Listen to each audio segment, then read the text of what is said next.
നമസ്കാരം, നമ്മുടെ ചർച്ചയിലേക്ക് സ്വാഗതം. ഇന്ന് എന്നോടൊപ്പം ചേരുന്നത് പ്രിയദർശിനി സെൽ കോട്ടയം ജില്ലാ chairman Balachandra Nair sir, Sahad, college അധ്യാപകൻ അമ്പു. സോ ഇന്ന് കുറച്ച് ഇൻട്രസ്റ്റിംഗ് ആയിട്ടുള്ള ഒരു ടോപ്പിക്കാണ്. കേരളത്തിൽ പുതിയ ഭരണം വന്നതിന് ശേഷം കണ്ടുവരുന്ന കുറച്ച് മാറ്റങ്ങൾ, അതിനെപ്പറ്റി ഒരു ചെറിയ ചർച്ചയാകാമെന്ന് കരുതി. അപ്പോ ഈ ഒരു ചർച്ചയ്ക്ക് സമയമായോ എന്ന് ചോദിച്ചാൽ ശരി, 100 ദിവസം ആവുന്നതേ ഉള്ളൂ സർക്കാർ വന്നതിന് ശേഷം. പക്ഷെ ഇത് അല്പം നേരത്തെ തുടങ്ങാം എന്ന് തന്നെ കരുതിയതാണ്. സോ ബാലചന്ദ്രൻ സാർ ഒന്ന് പരിചയപ്പെടുത്താമോ? ഞാൻ ബാലചന്ദ്രൻ, സ്ഥലം കോട്ടയമാണ്. കോട്ടയത്ത് പുതുപ്പള്ളി നിയോജക മണ്ഡലത്തിൽ കൂരോപ്പുഴ എന്ന് പറയുന്ന സ്ഥലത്താണ് എൻ്റെ വീട്. ഞാൻ KPCCയുടെ പ്രസിദ്ധീകരണ വിഭാഗമായ പ്രിയദർശിനി പബ്ലിക്കേഷൻ സൊസൈറ്റിയുടെ കോട്ടയം ജില്ലാ ചെയർമാനാണ്. ഏകദേശം ഒരു സീനിയർ സിറ്റിസൺ കൂടിയാണ്. പ്രായം ഒന്നിനും ഒരു പ്രശ്നമല്ല സാർ, നമ്മളെല്ലാ യുവാക്കൾ തന്നെയാണ്. ശരി, ഒന്നാമത്തെ പോയിന്റ്, ഈ കേരളത്തിൽ പവർ കട്ട് വന്നു തുടങ്ങി. ഇപ്പോ നേരത്തെ പവർ കട്ട് എന്ന് പറഞ്ഞൊരു ഫോർമാറ്റ് നമുക്ക് വളരെ പരിചയമുള്ളൊരു കാര്യമാണ്. അത് അരമണിക്കൂർ അല്ലെങ്കിൽ 3/4 മണിക്കൂർ കട്ട് ചെയ്യുന്ന ഒരു പ്രതീതി നേരത്തെ ഉണ്ടായിരുന്നു. കുറച്ചു കാലമായി അതില്ലായിരുന്നു. അത് എനിക്ക് തോന്നുന്നു കഴിഞ്ഞ ഗവൺമെന്റിന്റെ കാലഘട്ടത്തിൽ പവർ കട്ട് എന്നുള്ള ഒരു വിശേഷണം ഒഴിവാക്കി. എങ്കിലും പവർ പോകുന്ന ഒരവസ്ഥ ഉണ്ടായിരുന്നു, പക്ഷെ സ്ഥിരമായുള്ള പവർ കട്ടുകൾ ഉണ്ടായിരുന്നില്ല. പക്ഷെ ഇപ്പോ പവർ കട്ടുകൾ കണ്ടുവരുന്ന ഒരു പ്രതീതിയുണ്ട്. അത് ഒന്നാമത്തെ വിഷയം. അത് ശ്രദ്ധിക്കപ്പെടേണ്ട ഒരു കാര്യമാണ്. പിന്നീട് ശ്രദ്ധയിൽപ്പെട്ട ഒരു കാര്യം, സ്ത്രീ സുരക്ഷാ പെൻഷൻ നിർത്തലാക്കി എന്നൊരു കാര്യം ശ്രദ്ധയിൽപ്പെട്ടിട്ടുണ്ട്. പിന്നീട് ഇപ്പൊ കഴിഞ്ഞ ദിവസം വാർത്തയിലും കൂടി കണ്ടതാണ്, അത് ശ്രീ മുരളീധരൻ സംസാരിക്കുന്നതാണ് കണ്ടത്. അതായത് ഹോസ്പിറ്റലുകളിൽ പവർ കട്ട് കാരണം സർജറികൾ മുടങ്ങുന്നു.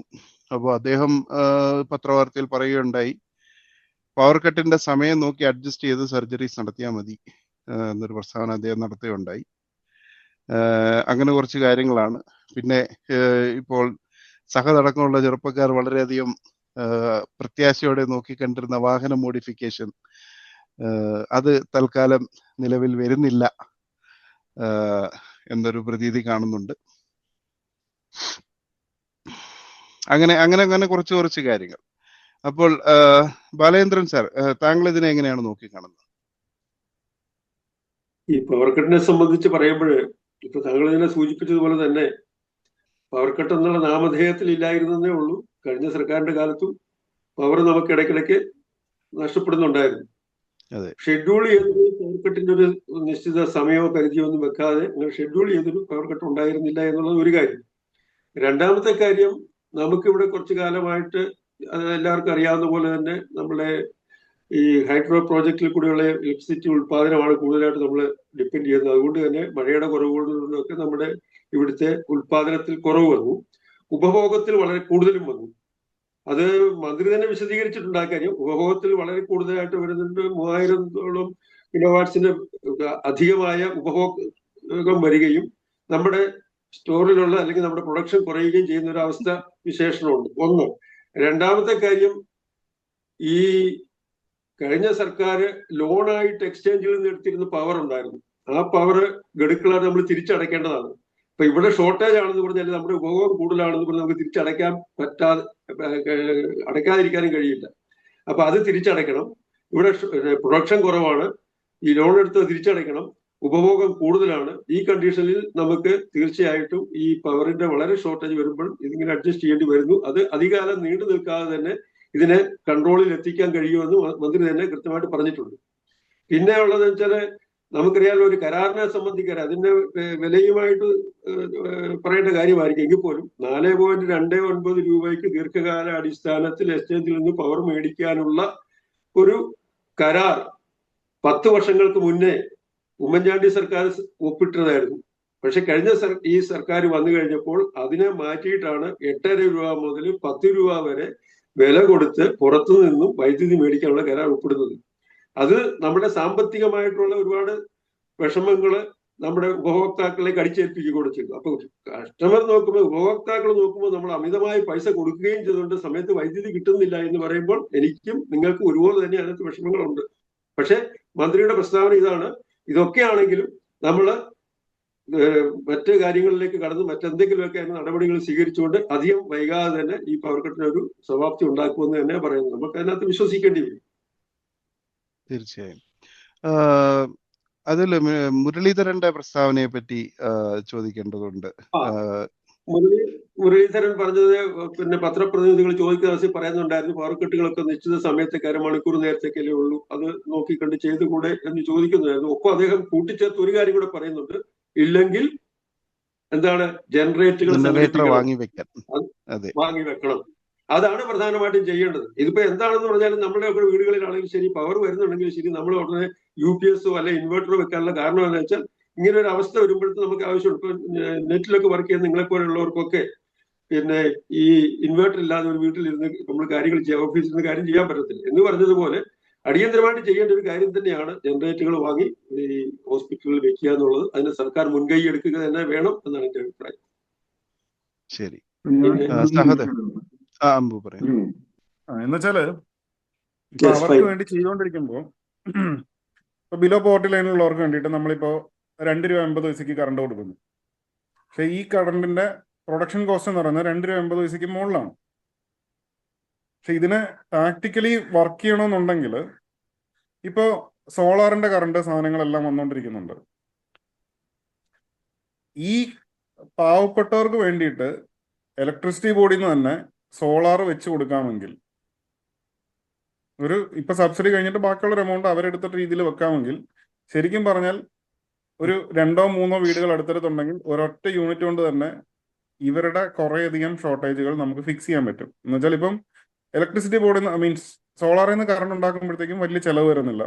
ആ കറണ്ട് അവർക്ക് ₹2.50 കൊടുക്കുകയാണെങ്കിൽ വളരെ ലാഭകരമായിട്ട് ഈ സാധനം പോവും. വാങ്ങിക്കുന്ന ₹4.50 അല്ല ₹5 വാങ്ങിക്കുന്ന കറണ്ടുകൾ ബാക്കിയുള്ള കൺസ്യൂമറിന് ₹6 ഇറക്കി കൊടുത്തു കഴിഞ്ഞാൽ ഇലക്ട്രിസിറ്റി ബോർഡിന് സുന്ദരമായിട്ട് അതിൻ്റെ അകത്ത് വർക്ക് ചെയ്യാൻ പറ്റും.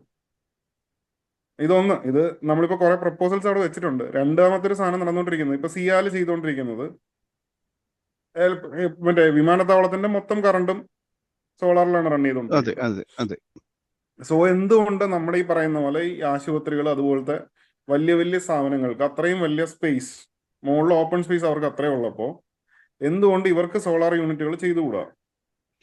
ബിക്കോസ് അങ്ങനെ ചെയ്യുവാണെങ്കിൽ ഇതിലെ കുറേയധികം പ്രോബ്ലംസ്, ഇപ്പം ഹോസ്പിറ്റൽ എന്നൊക്കെ പറഞ്ഞാൽ ഡേ ടൈം റണ്ണിങ് കൂടുതലാണ് കറണ്ടിന്റെ ഒക്കെ സംഭവങ്ങൾ എന്ന് പറയുന്നത്. ഇതുപോലത്തെ സാധനങ്ങൾക്ക് അത് യൂസ് ചെയ്ത് കഴിഞ്ഞാൽ ഇത് വർക്കാവും. ഇതിലെ കുഴപ്പം എവിടാന്ന് വെച്ച് കഴിഞ്ഞാൽ കൺസ്യൂമർ മീൻസ് വ്യവസായങ്ങൾ എന്ന രീതിയിൽ കറണ്ട് കണക്ഷൻ കൊടുക്കുമ്പോഴത്തേക്കും ബോർഡിന് ഇത് ഓൾമോസ്റ്റ് ₹9 ₹10 അടുപ്പിച്ചാണ് ഇതിന്റെ യൂണിറ്റ് കോസ്റ്റ് വരുന്നത്, അവരുടെ കോസ്റ്റ് വരുന്നത്. ശരിക്കും അതുപോലുള്ള ഒരു സോളാർ ഉണ്ടാക്കാൻ നിന്ന് കഴിഞ്ഞാൽ വൈദ്യുത ബോർഡ് നഷ്ടത്തിലേക്ക് വരും. ബിക്കോസ് ഈ ഹ്യൂജ് എമൗണ്ട് ഓഫ് ബില്ല് അതിൻ്റെ അകത്ത് ഫിൽ ആവില്ല. ഇങ്ങനത്തെ കുറച്ച് കൺഫ്യൂഷൻസ് ഇതിൻ്റെ അകത്തുണ്ട്. ഇത് പ്രോപ്പർലി ഒന്നെങ്കിൽ ഇത് പണ്ട് ഒരു ആലോചന ഉണ്ടായിരുന്ന പോലെ ഇത് 2 കമ്പനി ആക്കാം. കൺസ്യൂമേഴ്സിനെ ചില ചെറിയ ആൾക്കാരെ മുഴുവൻ ഹാൻഡിൽ ചെയ്യുന്ന ഒരു കമ്പനിയും വലിയ സാധനങ്ങളെ ഹാൻഡിൽ ചെയ്യുന്ന ഒരു കമ്പനിയും. അതുപോലത്തെ ഒരു കൈൻഡ് ഓഫ് സാധനം ഇലക്ട്രിസിറ്റി ബോർഡിന് വളരെയധികം ആവശ്യമാണ്. ബിക്കോസ് അതൊരു പ്രൊഫഷണലി അല്ല സാധനങ്ങൾ ചെയ്യുന്നത്. നമ്മളിപ്പം എന്തുകൊണ്ട് എന്നവരുടെ അടുത്ത് ചോദിക്കാൻ പോയാൽ പോലും ഇത് ഒരുപാട് പേരുടെ അടുത്ത് ചോദിച്ചിട്ടേ നമുക്കൊരു റിപ്ലൈ കിട്ടത്തുള്ളൂ. ആ റിപ്ലൈക്ക് പോലും അത് എനിക്കൊന്നും ഒരുപാട് കാലമായിട്ടുള്ളതാണ്. ഞാൻ ഗവൺമെന്റുകളായിട്ട് പറയുന്നതല്ല, അതൊരു നമ്മുടെ സർക്കാർ സംവിധാനത്തിന്റെ ഒരു സാധനമായിട്ടാണ് എനിക്ക് കൂടുതലും തോന്നിയിട്ടുള്ളത്. ഒരു എഞ്ചിനീയറോട് ചോദിച്ചാൽ എന്തുകൊണ്ട് നമുക്കിന്ന് ഇവിടെ ഈ പ്രശ്നം വന്നു എന്ന് പറഞ്ഞു കഴിഞ്ഞാൽ ഇതിനെപ്പറ്റി പറയുമ്പോഴത്തേക്ക് ഒരുപാട് കാര്യങ്ങൾ പറഞ്ഞിട്ടാണ് അവർ റിപ്ലൈ പറയുന്നത്. അല്ലെങ്കിൽ മറ്റേ എന്തുകൊണ്ട് കറണ്ട് ഇല്ല എന്നുള്ളതിന് സിമ്പിളായ ഒരു മറുപടി തരാമോ എന്ന് ചോദിച്ചാൽ ഇവർക്ക് ആർക്കും അതില്ല. അത് പണ്ട് തൊട്ടേ ഇല്ല. പക്ഷേ സോളാറിന്റെ കാര്യം പറയുമ്പോൾ സോളാർ തന്നെ നമുക്കൊരു തൊട്ടാൽ പൊള്ളുന്ന വിഷയമാണ്. സോളാറിലേക്ക് വരുമ്പോൾ ഇലക്ട്രിസിറ്റി ബോർഡ് ഇപ്പോൾ സബ്സിഡൈസ് ചെയ്ത് കൊടുക്കുന്നുണ്ട് സോളാർ പാനലുകൾ. അത് വെച്ച ആൾക്കാരെ എനിക്കറിയാം. പക്ഷേ ഇതിന്റെ ഇൻസുലേഷൻ കോസ്റ്റ് അല്ലെങ്കിൽ ഈ ഡിവൈസിന്റെ കോസ്റ്റ് എന്നൊക്കെ പറയുന്നത് വളരെ വലുതാണ്. അത് KSEBക്ക് താങ്ങാൻ പറ്റുന്നതാണെന്ന് എനിക്ക് തോന്നുന്നില്ല. സഹദിന് എന്താണ് ഇതിൽ അഭിപ്രായമുള്ളത്? ഇതിനകത്ത് പറയാനെന്ന് വെച്ച് കഴിഞ്ഞാല് ഈ സോളാറിൻ്റെതാണല്ലോ ഇപ്പം ലാസ്റ്റ് പറഞ്ഞത്. പവർ കട്ടിലേക്കൊക്കെ വരാം. സോളാറിൽ ലാസ്റ്റ് വന്നതെന്ന് പറഞ്ഞാൽ സോളാറിന്റെ മെയിൻ ഇപ്പം നമ്മൾ നേരിടുന്ന ഒരു ഇഷ്യൂ, നമുക്ക് പേഴ്സണലായിട്ട് കയ്യിൽ പൈസ ഉണ്ടെങ്കിൽ എത്ര ലക്ഷം രൂപയുടെ എത്ര കിലോ വാട്ടിന്റെ സിസ്റ്റം വേണമെങ്കിലും നമുക്ക് വയ്ക്കാം, നമ്മുടെ സ്ഥാപനത്തിലോ അല്ലെങ്കിൽ വീട്ടിലോ ഒക്കെ വയ്ക്കാം. പക്ഷെ ഇത് ഗ്രിഡുമായിട്ട് കണക്ട് ചെയ്യുമ്പോൾ ഗ്രിഡിൽ പകല് നമ്മൾ ഒരുപാട് ജനറേറ്റ് ചെയ്യുന്നു, അത് അപ്പൊ തന്നെ യൂസ് ചെയ്യുന്നില്ല, അത് നമ്മൾ ഗ്രിഡിലേക്ക് കയറ്റി വിടുകയാണ്. അപ്പൊ രാത്രി നമ്മൾ അതിന് തിരിച്ച് ഡ്രോ ചെയ്യുവാണ്. അപ്പൊ എപ്പോഴും നിങ്ങൾ ശ്രദ്ധിച്ചിട്ടുണ്ടോ, വൈദ്യുതി നിയന്ത്രണം വരുന്നത് വൈകുന്നേരം 6 മണി മുതൽ 11 മണി വരെ ഉള്ള KSEBിയുടെ പീക്ക് ടൈമിലാണ്. അപ്പൊ ഈ പീക്ക് ടൈമിൽ എല്ലാവരും ഗ്രിഡിൽ നിന്നാണ് വൈദ്യുതി എടുക്കുന്നത്. പിന്നെ വേറൊരു വിഷയമുണ്ട്, കേരളത്തിന്റെ ഒരു അവസ്ഥ എന്ന് വെച്ച് കഴിഞ്ഞാൽ വളരെ ക്ലിയറൻസ് ഉള്ള മരങ്ങളില്ലാത്ത എയർപോർട്ട് പോലുള്ള സ്ഥാപനങ്ങളിൽ നല്ല രീതിക്ക് സോളാറിൽ നിന്ന് വൈദ്യുതി ഉൽപ്പാദിപ്പിക്കാൻ പറ്റും. പക്ഷെ ഇപ്പം ഞാൻ കോട്ടയം ജില്ലയിൽ ഒരു പ്രൈവറ്റ് ലിമിറ്റഡ് കമ്പനിയുടെ ട്രാൻസ്പോർട്ട് കോൺട്രാക്ടർ. അപ്പൊ ആ കമ്പനി നിലനിൽക്കുന്നതെന്ന് പറഞ്ഞാൽ ചുറ്റോട് ചുറ്റും മരങ്ങളാണ്. ഒരു കാട്ടിനകത്താണ്, നമ്മൾ സാറ്റലൈറ്റ് നോക്കുമ്പോഴത്തേക്ക് ഒരു കാട്ടിനകത്ത് ആ കമ്പനി ഇരിക്കുന്നത്. അപ്പൊ ആ കമ്പനിയിൽ ഓവൻസ് ഉണ്ട്, അത് LPG വെച്ചാണ് വർക്ക് ചെയ്യുന്നത്, ബേക്കറി കമ്പനിയാണ്. അപ്പം ഓവൻസ് ഉണ്ട്. അപ്പൊ അത് വേണമെങ്കിൽ നമുക്ക് ഇലക്ട്രിക് ആക്കാം, സോളാറിലേക്ക് ആക്കാം. പക്ഷെ അതിന്റെ പ്രശ്നം, ഒന്നാമത്തെ കാര്യം, കേരളത്തിൽ 6 മാസത്തോളം മഴയാണ്. അപ്പൊ ഈ മഴ വരുമ്പോഴത്തേക്ക് നമ്മൾ ഒരു 5 കിലോ വാട്ടിന്റെ ഒരു സിസ്റ്റത്തിനകത്ത് ജനറേറ്റ് ചെയ്യുന്ന വൈദ്യുതിയുടെ പകുതിയോളമേ അത് ജനറേറ്റ് ചെയ്യുള്ളൂ മഴയത്ത്. നമുക്ക് 2 മൺസൂണുണ്ട്. അപ്പം ഒരു വർഷത്തിൽ 6 മാസം അങ്ങ് പോയി. അപ്പം ആ സമയത്ത് ആരാണ് വൈദ്യുതി കോമ്പൻസേറ്റ് ചെയ്യേണ്ടത്? KSEBിക്ക് പവർ എവിടെ നിന്നാണ് കിട്ടേണ്ടത്? ഈ താപവൈദ്യുതി നിലയങ്ങളിൽ നിന്നാണ് മെയിനായിട്ട് നമ്മൾ എടുക്കുന്നത്. നമ്മളല്ലാതെ ഈ ഡാം എന്നൊക്കെ പറയുമെങ്കിലും ആകെ 30% താഴെ ഡാമിന്റെ പ്രൊഡക്ഷൻ കപ്പാസിറ്റി വരുന്നുള്ളൂ. അത് മാത്രമല്ല, ഒരു ജലവൈദ്യുത പദ്ധതി റെഡിയാക്കി അതിൽ നിന്ന് 1 കിലോ വാട്ട് വൈദ്യുതി ഉൽപ്പാദിപ്പിക്കണമെങ്കിൽ ഭീമമായിട്ടുള്ള അപ്ഫ്രണ്ട് കോസ്റ്റ് ആണ് നമുക്ക് വരുന്നത്. നമ്മൾ എവിടെ നിന്നൊക്കെ ലോൺ എടുക്കണം? ഈ വിദേശ ഏജൻസികൾ, ലോക ബാങ്ക്, അവിടുന്ന് ഇവിടുന്ന് എല്ലാം ലോൺ എടുത്തിട്ടായിരിക്കും ഒരു ഡാം നമ്മൾ സെറ്റ് ചെയ്യുന്നത്. അതുപോലെ തന്നെ സോളാറിലും ഇതേ പ്രശ്നമുണ്ട്. നമ്മൾ ഗ്രിഡുമായിട്ട് ചെയ്യുന്നില്ല. ഓക്കെ, നമ്മൾ നാഷണൽ ഗ്രിഡുമായിട്ട് കണക്ട് ചെയ്യാതെ നമ്മൾ സോളാറിൽ സ്വയം പര്യാപ്തരാവാൻ നിന്നാൽ ഇത് സ്റ്റോർ ചെയ്ത് വെക്കണം. പകല് ജനറേറ്റ് ചെയ്യുന്ന അധിക വൈദ്യുതി, ഇപ്പൊ പാലക്കാട് പോലുള്ള ഏരിയകളിൽ നമുക്ക് ഒരുപാട് വൈദ്യുതി ഉൽപ്പാദിപ്പിക്കാൻ പറ്റും. ആ ഉൽപ്പാദിപ്പിക്കുന്ന എവിടെയെങ്കിലും സ്റ്റോർ ചെയ്തിട്ട് വേണം കോട്ടയം, പത്തനംതിട്ട അതുപോലെയുള്ള മലയോര പ്രദേശങ്ങളിൽ, ഇടുക്കി പോലുള്ള പ്രദേശങ്ങളിൽ തിരിച്ച് ഉപഭോക്താക്കൾക്ക് കൊടുക്കാൻ. ഇത് എവിടെ സ്റ്റോർ ചെയ്യും? സ്റ്റോർ ചെയ്യാനെന്ന് വെച്ചാൽ ഞാൻ അന്വേഷിച്ചപ്പോൾ, ഞാൻ അല്ലാതെ അഡ്വർടൈസിങ് ചെയ്യുന്നുണ്ട്. അപ്പൊ അവിടുത്തെ 1-2 ക്ലയൻസ്, സോളാറിന്റെ ക്ലയൻസ് നമുക്കുണ്ട്. അതായത് അവര് ഈ ഇൻസ്റ്റലേഷൻ ആണ് ചെയ്യുന്നത്. അപ്പൊ ഞാൻ അവരോട് ചോദിച്ചു, ഈ ഗ്രിഡിനകത്ത് ഒരുപാട് ട്രാഫിക് കൂടുന്നതുകൊണ്ട് ചില സെക്ഷൻ ഓഫീസുകളിൽ നിന്ന് സോളാർ വയ്ക്കാനുള്ള അനുമതി ഇപ്പൊ കൊടുക്കുന്നില്ല. അപ്പൊ അതിനെപ്പറ്റി അവരോട് ചോദിച്ചപ്പോൾ അവര് പറഞ്ഞതെന്ന് വെച്ച് കഴിഞ്ഞാൽ, നിങ്ങളിപ്പോ 5 ലക്ഷം രൂപ ചെലവാക്കിയിട്ടാണ് നിങ്ങളൊരു സോളാർ വെക്കുന്നതെന്നുണ്ടെങ്കിൽ ഒരു 5 ലക്ഷം കൂടെ ഇറക്കിയാലേ ആ ഉൽപ്പാദിപ്പിക്കുന്ന വൈദ്യുതി നിങ്ങൾക്ക് സ്റ്റോർ ചെയ്ത് ഇൻവെർട്ടറിനകത്താക്കി വെക്കാൻ പറ്റും. അപ്പൊ അത് ഫിനാൻഷ്യലി നമ്മളെ കൊണ്ടൊരു 10-15 വർഷം എടുക്കും അതൊന്ന് ലാഭത്തിൽ വരാൻ. ഇപ്പം ബിസിനസിന്റെ കാര്യം, നിങ്ങൾ ഇപ്പം ഞാൻ ആശുപത്രിയുടെ കാര്യം പറയുന്നില്ല, ആശുപത്രിയുടെ കാര്യം ഗവൺമെന്റിന്റെ കയ്യിലാണ്. അതിനകത്ത് വേറൊരു പോയിന്റ് ഉണ്ട്, അതെല്ലാം കൂടെ പറഞ്ഞാൽ അങ്ങ് നീണ്ടുപോകും. ഞാൻ വ്യവസായ സ്ഥാപനങ്ങളിലെ ഞാൻ പറയാം ഈസി ആയിട്ട്. വ്യവസായ സ്ഥാപനങ്ങളുടെ ആവശ്യം എന്താന്ന് വെച്ചാൽ, ഏറ്റവും മിനിമം കോസ്റ്റിൽ പ്രൊഡക്ഷൻ നടത്തുക, ഏറ്റവും മിനിമം ക്യാപിറ്റൽ എക്സ്പെൻഡിച്ചറിൽ പ്രൊഡക്ഷൻ തുടങ്ങുക എന്നൊക്കെ ഉള്ളതാണ് ഒരു വ്യവസായ സ്ഥാപനത്തിന്റെ എയിം. അതായത് നമ്മളിപ്പോ ഒരു 10 ലക്ഷം 20 ലക്ഷം രൂപയ്ക്ക് സ്റ്റാർട്ട് ചെയ്യാവുന്ന സാധനം, ഈ കറണ്ട് നമ്മൾ സ്വയം പര്യാപ്തത നേടാൻ വേണ്ടി ഒരു 30 ലക്ഷം കൂടെ അഡീഷണൽ വരുമ്പോൾ ഒരു മുതലാളിയും അത് ഓപ്റ്റ് ചെയ്യത്തില്ല. അവർ KSEBിയെ ഡിപ്പെൻഡ് ചെയ്ത് നേരെ ചെല്ലുന്നത്, എത്ര എനിക്ക് 2-3 ലക്ഷം രൂപ കൊടുക്കുമ്പോൾ ഒരു ട്രാൻസ്ഫോമർ കിട്ടും, അത് കൊണ്ടുവയ്ക്കും. അവിടുന്ന് 3 ഫേസ് ലൈനും വലിച്ച് അവർ പരിപാടി അങ്ങോട്ട് തുടങ്ങും. അവർക്ക് അതാണ് ലാഭം, കാരണം അവർക്ക് കറണ്ട് ബിൽ അടയ്ക്കുന്നതാണ് ലാഭം. അപ്പൊ അങ്ങനെയൊക്കെയുള്ള അപ്ഫ്രണ്ട് കോസ്റ്റിന്റെ ഒരു അനോമലി ഇതിനകത്തുണ്ട് നല്ല രീതിക്ക്. പിന്നെന്ന് പറഞ്ഞു കഴിഞ്ഞാല് ഹോസ്പിറ്റലിലെ കേസ് ഞാൻ ഒരു ഒറ്റ വാക്കി പറയാം. ഹോസ്പിറ്റലുകൾ നിലവിൽ പ്രവർത്തിച്ചുകൊണ്ടിരിക്കുന്ന നാട്ടുകാരുടെ ഡയറക്റ്റ് പൈസയല്ല. അതായത് അവിടുത്തെ ദൈനംദിന ചെലവുകള്, പഞ്ഞി, സൂചി മുതൽ ഉള്ള സാധനങ്ങൾ വരെയും സത്യം പറഞ്ഞു കഴിഞ്ഞാൽ പകുതി കൂടുതൽ ലോക്കൽ പർച്ചേസും മറ്റ് അവിടുത്തെ ദൈനംദിന ക്ലീനിങ് തൊഴിലാളികൾ, അല്ലെങ്കിൽ അവിടെയുള്ള ദൈനംദിന കാര്യങ്ങൾ. ഇപ്പൊ എനിക്ക് അടൂര്, എന്റെ അമ്മ ജനറൽ ഹോസ്പിറ്റലിൽ വർക്ക് ചെയ്യുന്ന അടൂര് ഹോസ്പിറ്റലിൽ കയറി ഇറങ്ങിയുള്ള പരിചയത്തിൽ ഞാൻ പറയുന്നതാണ്. അവിടെ HMC എന്ന് പറയുന്ന ഒരു സിസ്റ്റം എല്ലാ ഹോസ്പിറ്റലിലും ഉണ്ട്. ഹോസ്പിറ്റൽ മാനേജ്മെന്റ് കമ്മിറ്റി, തദ്ദേശ സ്വയംഭരണ സ്ഥാപനമാണ് നിയന്ത്രിക്കുന്നത്. അപ്പൊ അവര് വരുമാനം ഉണ്ടാക്കുന്ന എവിടെ നിന്നാന്ന് അറിയുമോ? ഈ വിസിറ്റർ പാസ്, OP ടിക്കറ്റ്, ഇതിന്റെയൊക്കെ കാശിൽ നിന്നാണ് കൂടുതൽ അവർക്ക് പൈസ കിട്ടുന്നത്. അപ്പം ഇപ്പൊ മന്ത്രിമാർ ആയിക്കോട്ടെ, ഇപ്പൊ ഞാൻ രണ്ട് ഗവൺമെന്റിനെയും പാർട്ടി കക്ഷി രാഷ്ട്രീയം വെച്ചിട്ട് ഞാൻ പറയുന്നില്ല. പൊതുവിലുള്ള ഇവിടുത്തെ അവസ്ഥ എന്ന് വെച്ചാൽ ഇപ്പൊ ഒരു മന്ത്രി ഒരു ഹോസ്പിറ്റലിൽ കയറി വന്നിട്ട് പറയും ഇവിടെ എന്താ അതില്ലാത്ത ഇതില്ലാത്ത എന്ന് ചോദിക്കും. അപ്പം പറയും അവരുടെ സൂപ്രണ്ട് പറയുന്നത് അറിയാം, സാർ ഈ ഫണ്ട് പാസ്സായില്ല, ഞങ്ങൾ എഴുതി കൊടുത്തു പാസ്സായില്ല. അപ്പൊ മന്ത്രി പറയുന്നത് അറിയാം, നിങ്ങൾ HMC ഫണ്ട് വിനിയോഗിക്കും. ഈ HMC ഫണ്ട് അവര് സ്വയം കണ്ടെത്തേണ്ട പൈസയാണ്. അങ്ങനെയൊക്കെയുള്ള സാമ്പത്തിക പരാധീനതകൾ പല ഹോസ്പിറ്റൽസിലും ഉണ്ട്. പിന്നെ ഈ സോളാർ ചെയ്ത് കഴിഞ്ഞിട്ട് അതിന്റെ സർവീസ്, അതായത് ഇപ്പം ഒരു സ്ട്രീറ്റ് ലൈറ്റ് വെച്ചിട്ട് അത് നേരെ ചൊവ്വേ സർവീസ് ചെയ്യാൻ പറ്റാത്ത ആൾക്കാരാണ് നിലവിൽ ഈ തദ്ദേശ സ്വയംഭരണ സ്ഥാപനങ്ങളിൽ ഇരിക്കുന്നത്. അത് അവരുടെ പ്രശ്നമാവാം, അവിടുത്തെ സാമ്പത്തികത്തിന്റെ വിഷയമാവാം. അതിപ്പോ ഏത് പാർട്ടി വന്നെന്ന് പറഞ്ഞാലും അവിടുത്തെ ഖജനാവ് നോക്കിയേ തദ്ദേശ തനത് ഫണ്ട് നോക്കിയിട്ടേ അവർക്ക് അതിൽ പ്രവർത്തിക്കാൻ പറ്റും. അപ്പൊ അങ്ങനെയുള്ള പല പല സാമ്പത്തിക ഞെരുക്കത്തിലൂടെയാണ് നമ്മൾ പൊയ്ക്കൊണ്ടിരിക്കുന്നത്. അപ്പൊ അതുകൊണ്ടാണ് ഈ സോളാർ എന്ന് പറയുമ്പോൾ നമ്മൾ പെട്ടെന്ന്, അതൊരു പുതിയ ടെക്നോളജി അല്ലേ, വന്നിട്ട് ഇപ്പൊ അധികം ആയില്ല. നമ്മുടെ ഡാമുകൾ എന്ന് പറഞ്ഞാൽ ഒരു 50-100 വർഷത്തെ പാരമ്പര്യമുണ്ട്.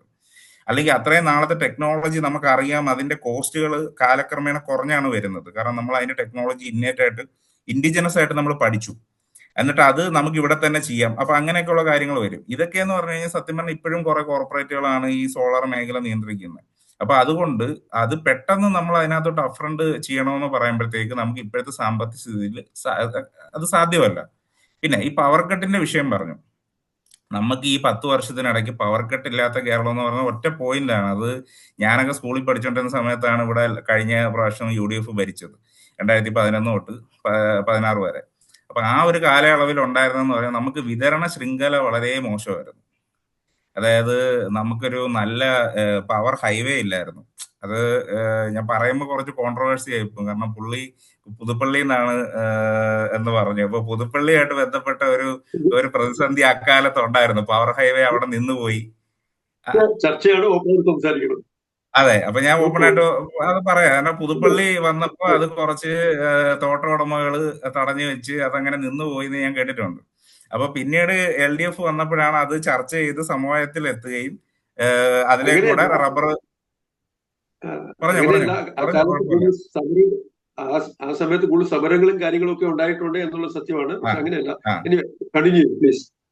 അപ്പം അങ്ങനെ നമുക്കൊരു ഇപ്പൊ കൂടംകുളം പോലെയുള്ള ന്യൂക്ലിയർ പവർ ഇങ്ങോട്ട് കൊണ്ടുവരാൻ വേണ്ടിയിട്ടുള്ള ഒരു അപര്യാപ്തത നമുക്കുണ്ടായിരുന്നു.